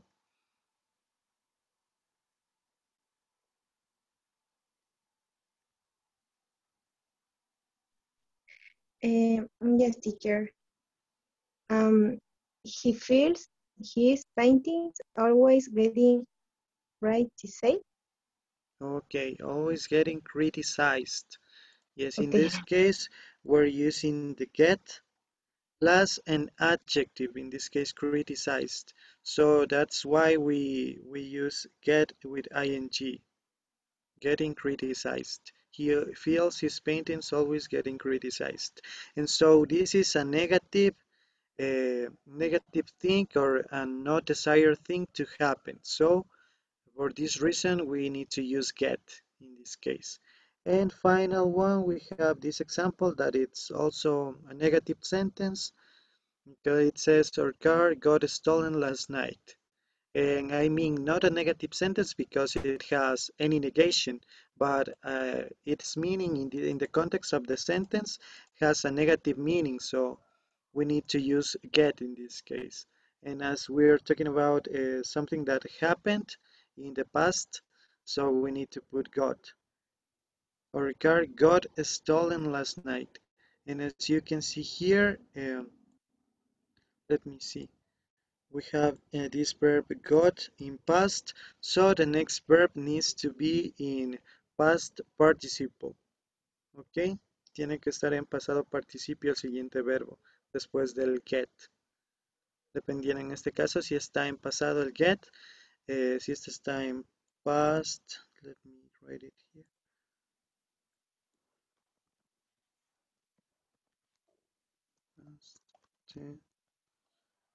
If get is in past tense, then the next verb needs to be in past participle.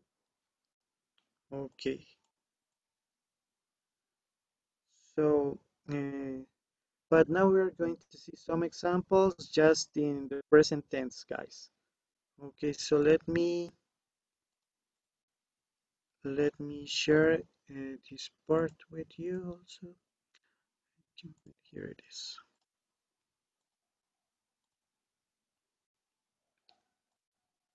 Okay, and here we have some examples of using the passive voice with get instead of be.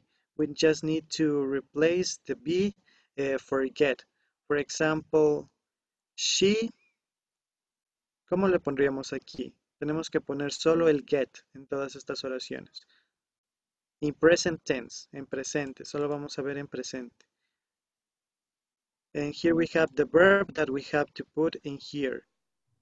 Y ese verbo ¿Cómo nos quedaría?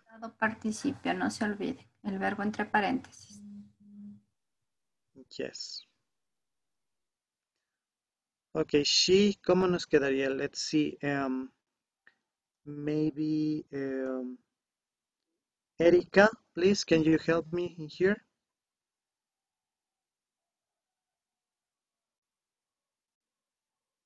Erika, are you there?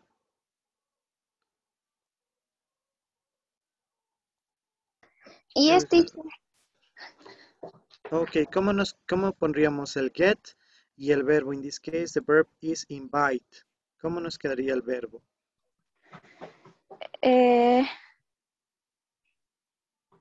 We need to use this get in the first blank space, and in the second one, we need to use this one, invite.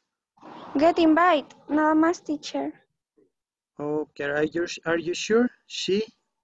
First of all, we need to see that she is in third person. Remember, what happened with the verb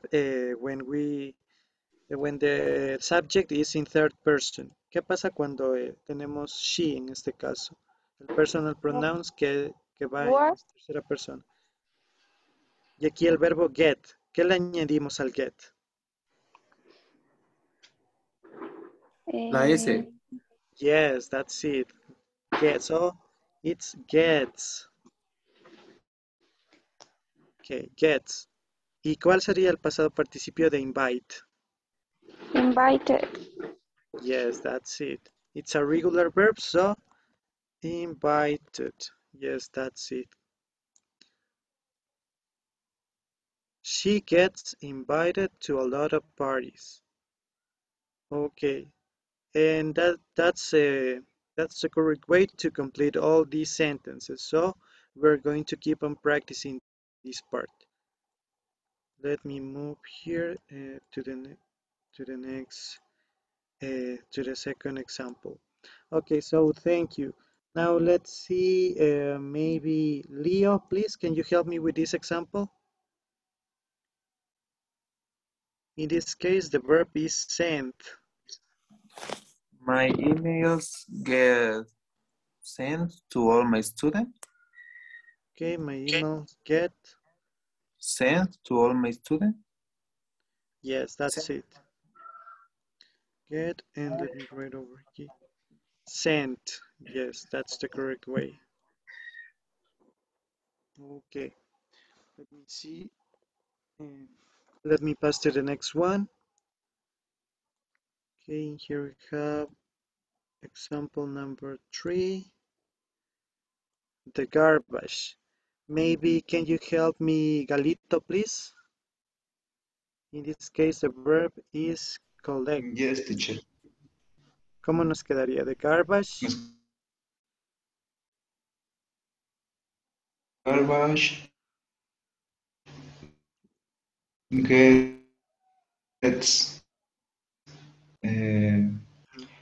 No me acuerdo cuál es el verbo participio de college.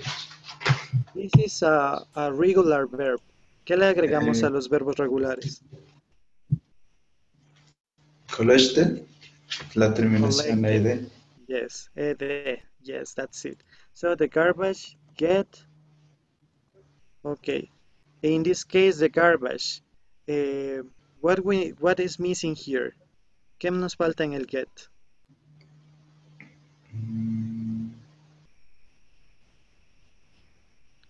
Remember, when we are talking about the garbage, it can be replaced for one. La S. Yes, that's it. Because it's third person, we need to add the S. The garbage gets, and you already said collected. Collected. Collected. Yes, that's it. That's the correct answer. Every Monday. Okay, let's pass to the next one. Sorry. Number 4. This is a question, okay? In questions, we need to use, in this case, the auxiliary. Remember that depending on the subject, in this case, the subject of the sentence is the email, the mail. So this is third person. So which auxiliary do we use to make a question? ¿Qué auxiliar utilizaríamos para hacer una oración en este caso? Para hacer una pregunta. Did. In present tense, not in past. Do, teacher. Okay, do. Yes, that's the correct auxiliary, but in this case, we're talking about the male. Does. Yes, does. Third person, remember, is does the correct one. So let me write it over here. Does, the capital letter, does. Does the email, you, Alex, please. ¿Qué más pondríamos? Does the email?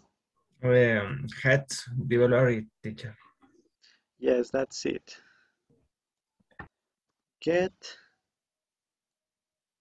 Let me make it smaller.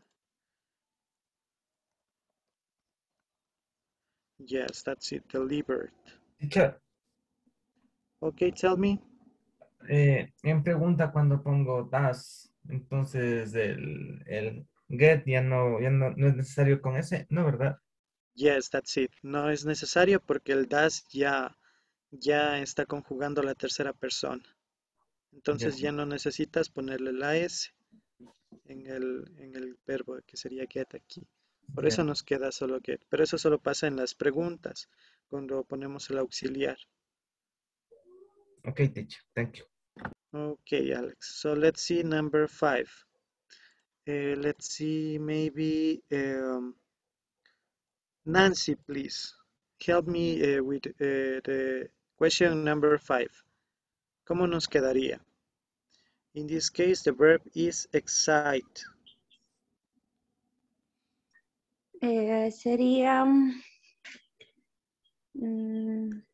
sería get excited. Okay. Yes, that's it. I get excited. That's it. Excited. Yeah. Yeah, that's the correct pronunciation. Don't forget. Excited.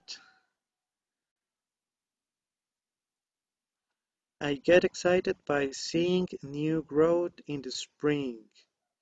Okay, let's pass to the next one. Here we have another question, and in this question, the personal pronoun, we have the personal pronoun or the subject we. So, which auxiliary do we use in here?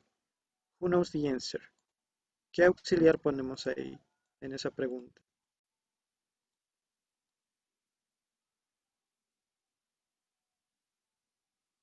Who knows the answer? Okay, let's see, someone is writing.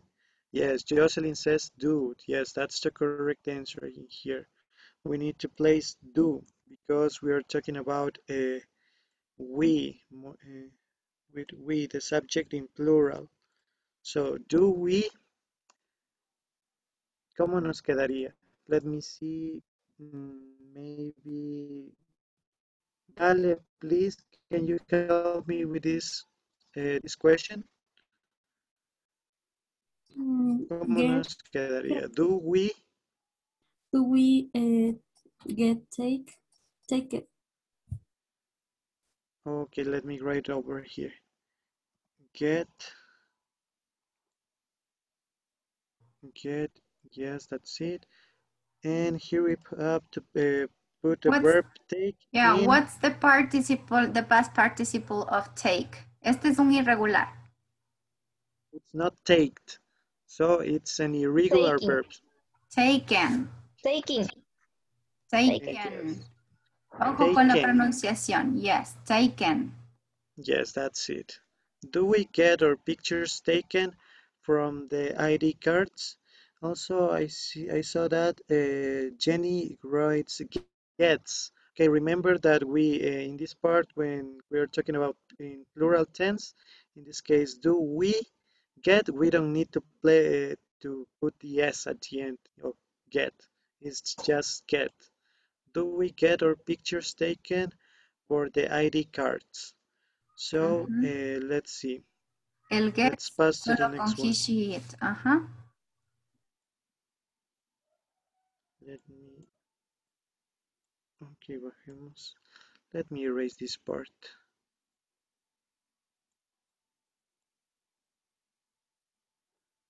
Okay, we are in number 7. Okay, let me move to number 7. Okay, here it is. This is another question, but in here this is in past. In past. So let me see.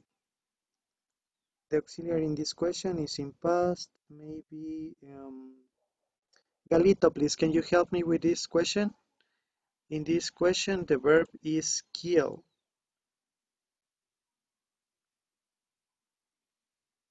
Are you there, Galito? Yes, teacher, sí. So please help me. ¿Cómo nos quedaría esta oración? Esta pregunta. Ah, teacher, está la pantalla negra, me sale a mí. Okay, I don't know why. Maybe the rest of you, I think, can see my screen, yeah? Right? So, okay, Galito, don't worry. Maybe it's your internet connection. I don't know. So, let's see. Maybe Leo, please, can you help me with this question? ¿Cómo nos quedaría? Sí, teacher.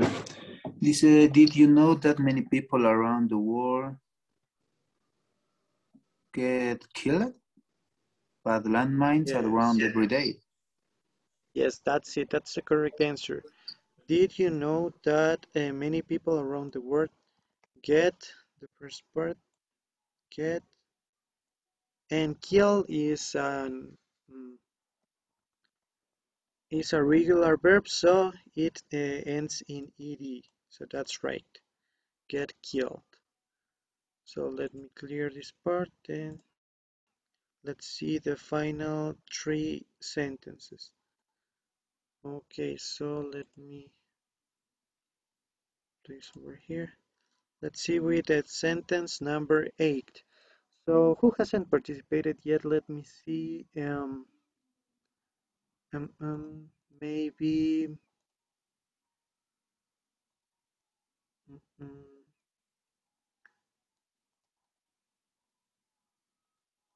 okay. Eli Andrango, please, can you help me with number 8?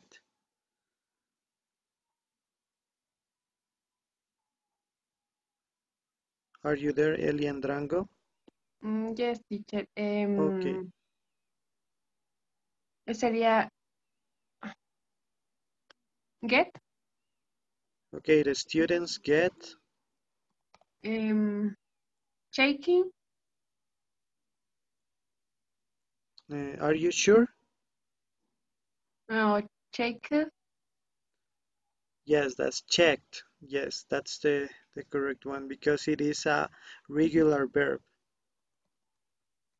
Oh, sorry. Checked.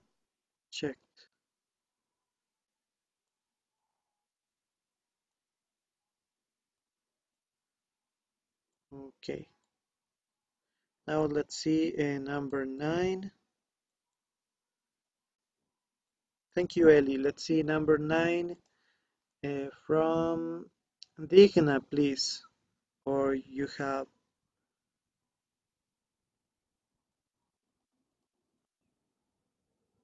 I think she has internet connection problems. So let me see. Maybe Andres, please. Can you help me?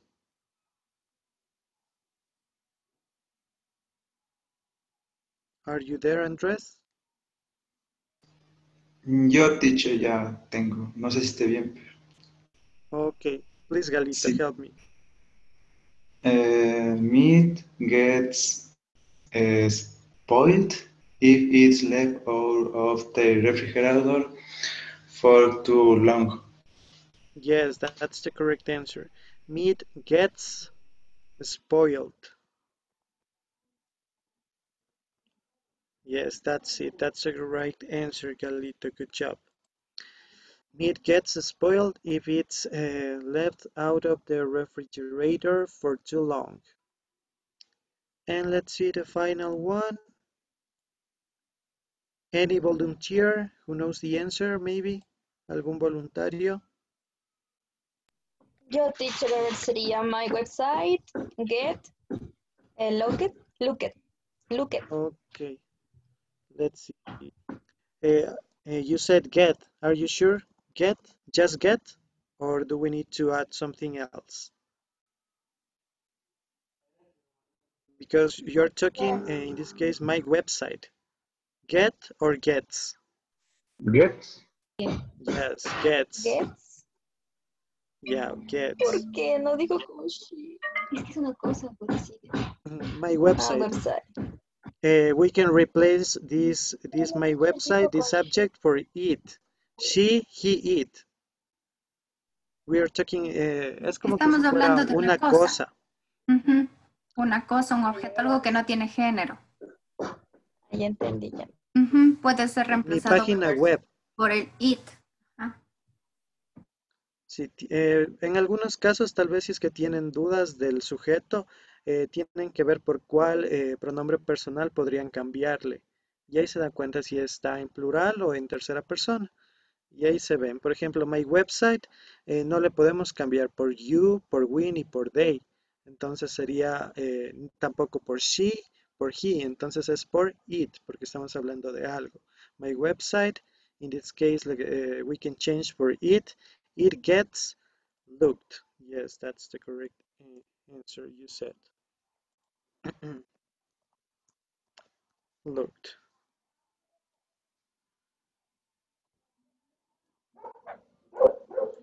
And as you can see, all of these verbs are action verbs.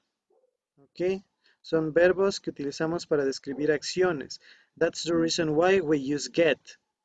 No hay verbos para decir, por ejemplo, amar, odiar.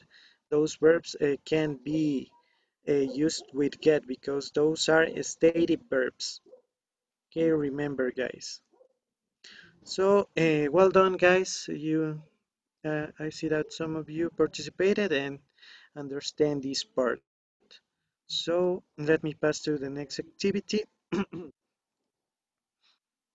Okay, and here we have this exercise in which we also need to use get passive or be passive. Okay, as you can see, the first example in here we have example number 1. Can you help me reading, please, Cassandra? People who hack into computers should be punished. More severely, I mean cyber crime is really serious. Okay, thank you. In this case, as you can see, should, we have should, and this is a modal verb, okay, should. So after a modal verb, we need to use be, in this case, be. Siempre que se encuentren con un verbo modal, it can be should, could, ought, that we reviewed before, we need to put with be. In this case, should be punished. And also the verb in past participle. Remember, here we have this verb. Let me see. The verb in here is punish. So we need to add ed to make it in past participle. As it is a regular verb, it ends in ed. So let me clear this part. Okay, and let's see the second example. ¿Cómo nos quedaría en esta parte? Careless drivers hardly ever. Teacher, sería careless drives hardly ever be stopped by the police. Okay, hardly ever. Okay, it can be. It can be, but okay, who else is saying something? Get stopped. Yes, that's it. In this case, we need to use get, or also maybe we can use be, but um we are going to use get in this part. Careless drivers, it is plural. We need to use get and the verb in past participle stopped. Yes. Let me make it here and move a little bit. Get stopped by the police. Yeah, that's right. That's it. So let's pass to the next one. Oh, here we have another part, sorry. The laws against speeding and other driving offenses should. Here we have should. ¿Cómo nos quedaría? Remember that in here we have this modal verb should. ¿Qué iba después del should? Be enforced. Be for Yes. enforced. Yes, that's it. Be enforced. Yes, guys, that's right. Okay, let me move it a little bit first. Okay, now let's pass to the third one. Lots of executives. Um, and here we have, sorry, and here we have two verbs, catch and steal.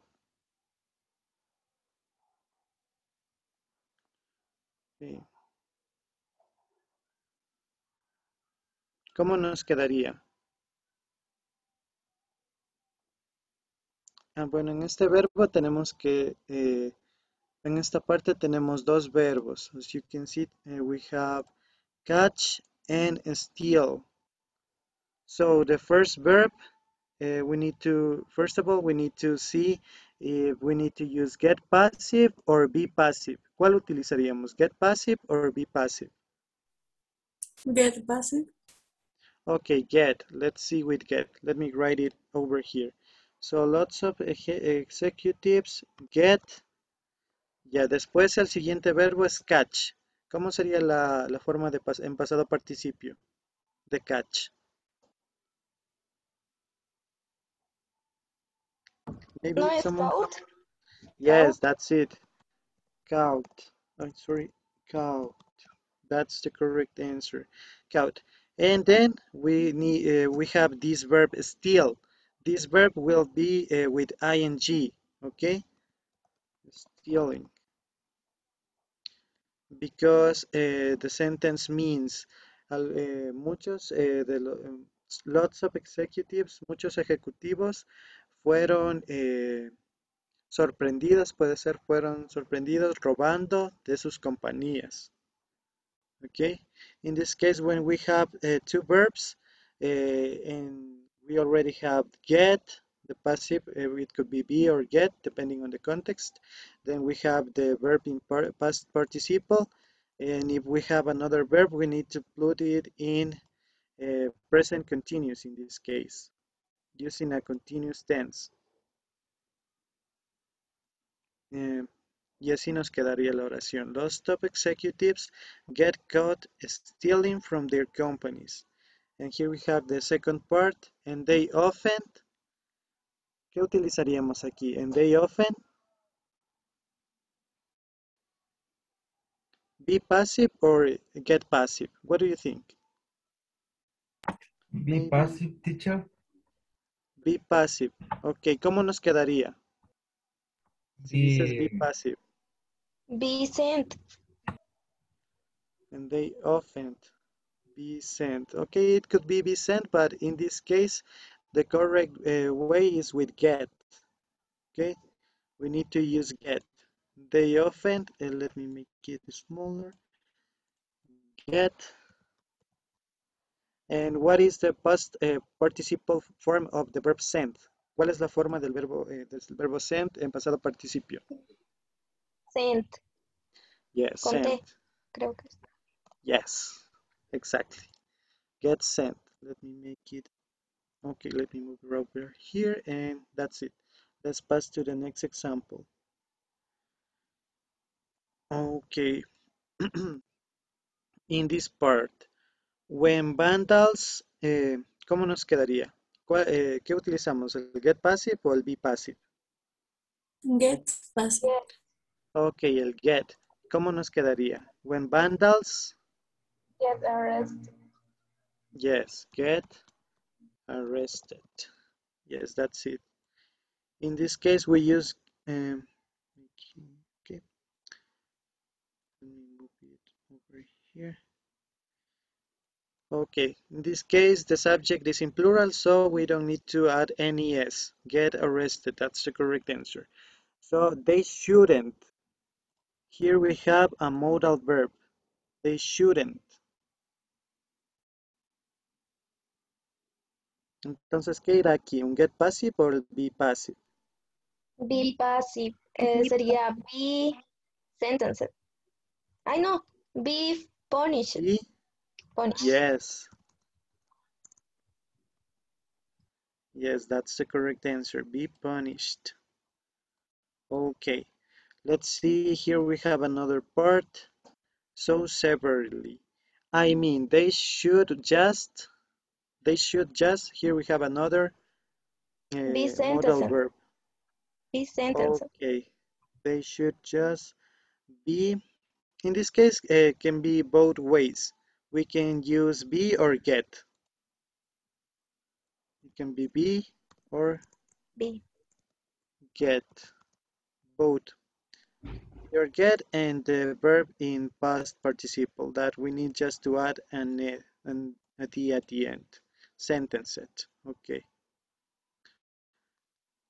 But also in this case where that we have should, we can just use be. So let me move to the next one. More people.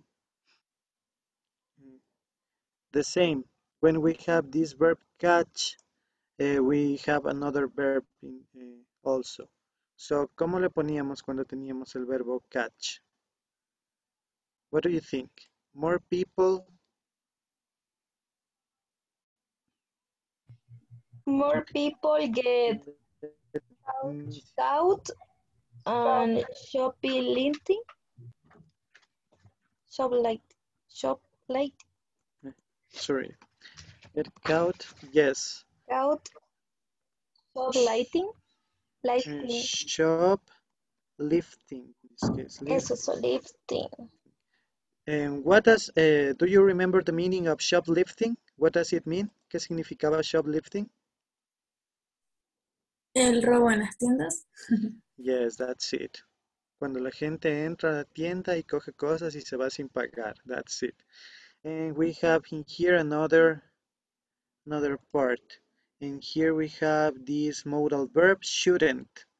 Entonces, ¿cómo nos quedaría esta parte?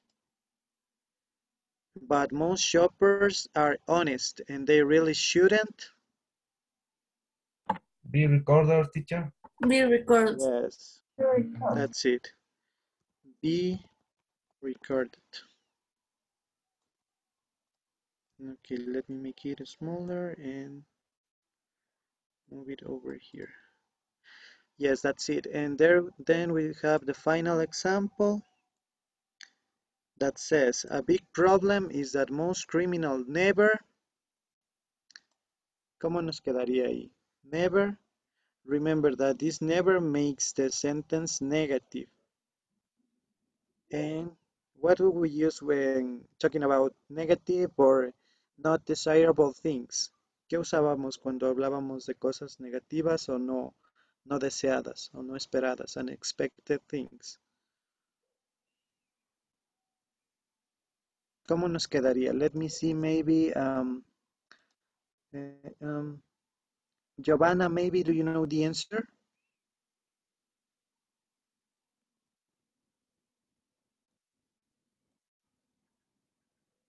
What do we use? Get passive or be passive?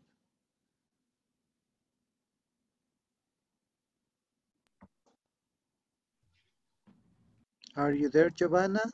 Or instead of Giovanna, let me see. Elizabeth Cabrera, please. Did you repair your mic or not?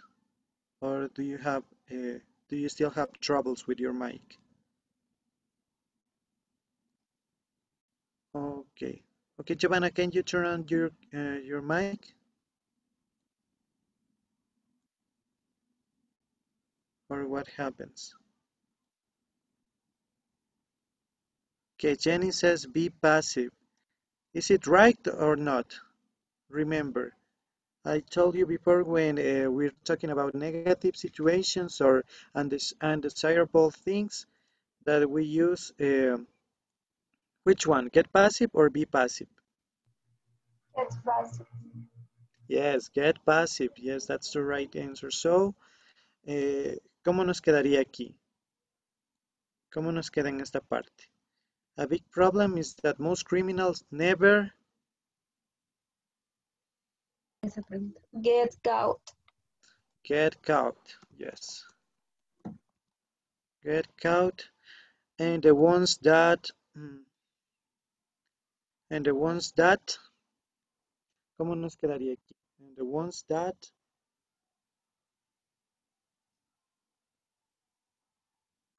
be Get passive arrested. or, okay, can you repeat me please? Get arrested. Get arrested. Yes, that's it.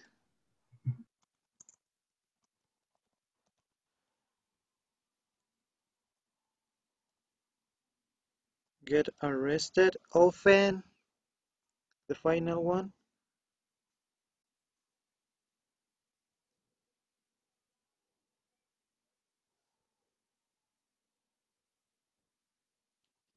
In here, this is a negative. As you can see here, we have not. ¿Cómo le haríamos negativa a esta última parte?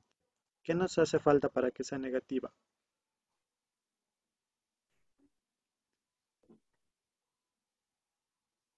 The same that we use to make questions. ¿Qué utilizamos para hacer las preguntas?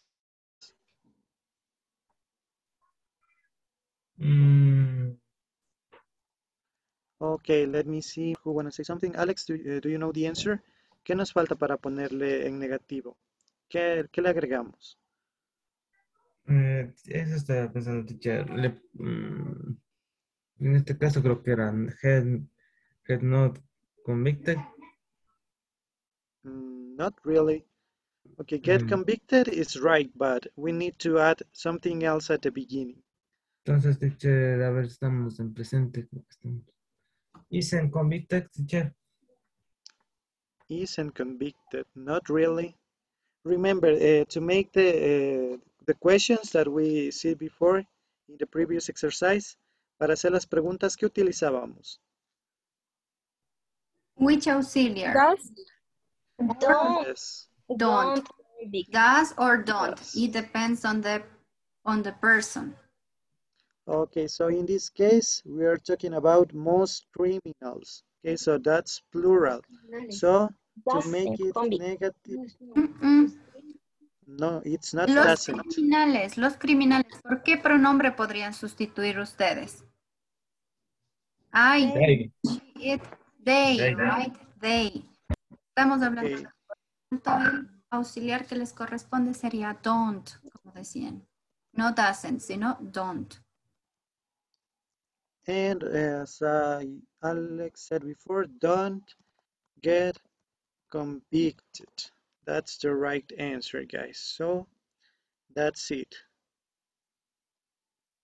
Let me move it over here. And that's it, guys. Let me see.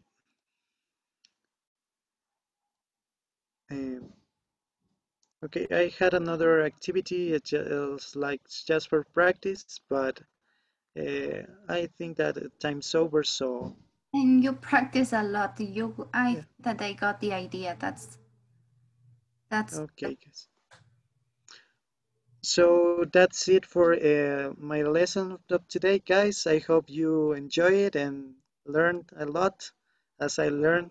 Also, I learned new words, maybe, so for about this topic, crime and punishment. It was really interesting. So thank you for your participation, guys. You helped me a lot. Thank you, guys. Thank you, teacher. Okay, guys. Now it's Thank you, teacher. to start with the classwork. The classwork is super easy this week. It's like a gift. As you understand and you participate actively and did a great job in the lesson, you have a very easy classwork today. So what is going to be your classwork today? We're going to complete this live form as usual. But the thing is that it's very easy, it's very simple because you catch all the ideas. So what are you going to do? Once you open this link that you have on the screen, you're going to complete these sentences. We have just 10 sentences to complete. And the good thing is that you are completing or you are using the passive just with models as the first part, as in the beginning, okay? So we're going to use models plus be plus the verb in past participle as we did previously. The only thing you have to do is just complete these sentences. How are these sentences, or how would it be sentence number 1? ¿Cómo nos quedaría la oración número 1? Someone must send this letter immediately. This letter. Más. ¿Qué más? Must be. Sent. Sent, exacto. Para que no se les haga complicado y que en realidad sea fácil este ejercicio, necesitamos saber al dedillo los past participles of the verbs, los pasados participios de los verbos. Lo demás va a ser pan comido, a piece of cake, guys. Okay, you just have to complete these 9 sentences because you already helped me with one. You're going to complete the rest of the sentences, then you're going to send the form as usual, and you will upload the evidence of your exercise, ¿ok? Luego van a subir la evidencia al portafolio estudiantil. Ya está creada la tarea con el nombre de classwork number 10, ¿ok? So, this week, ¿ok? Your homework. What are you going to do this week? This week we have writing. Sí, esta semana vamos a tener que escribir algo.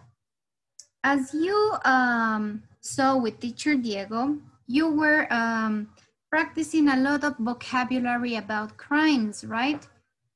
You were learning some vocabulary about crimes, for example, robbery, assault, and so on. So, what are we going to do this week? You're going to use the grammar and the content that we saw in units 5A and 5B, and you are going to watch to this picture. Okay, you can click on the picture. This is the picture you're going to describe. Okay, so you're going to see this picture and you're going to write a short story telling us what is happening in these pictures, okay? So you're going to tell us a story based on this image, okay? Try to use the vocabulary you learn in class. Try to use modals in passive with be. Try to use the active verbs with get in the passive. And don't forget to use also the vocabulary you saw about crime. So you can use those words to describe this picture and tell us a story, okay? It's very simple. You just have to make a short story, maybe 80 to 100 words, describing this image, okay? You know how to use the Padlet, so don't forget to write your name in the Padlet story. No se olviden de poner su nombre antes de escribir la historia en el Padlet. And as you see, it's very easy this week homework, okay? This week. What do you have as homework this week?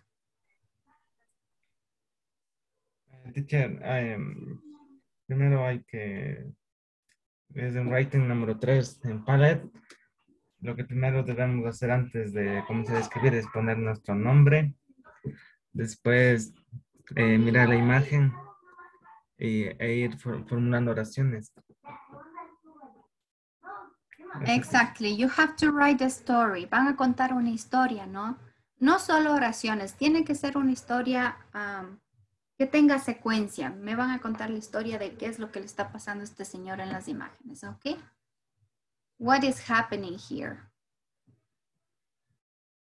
Ustedes ya aprendieron cómo se decía cuando alguien entraba a una casa sin permiso, ¿no es cierto? A robar cuando no hay nadie en la casa. Ya aprendieron ese tipo de palabras, entonces pueden ir ocupando ese vocabulario para describir este homework.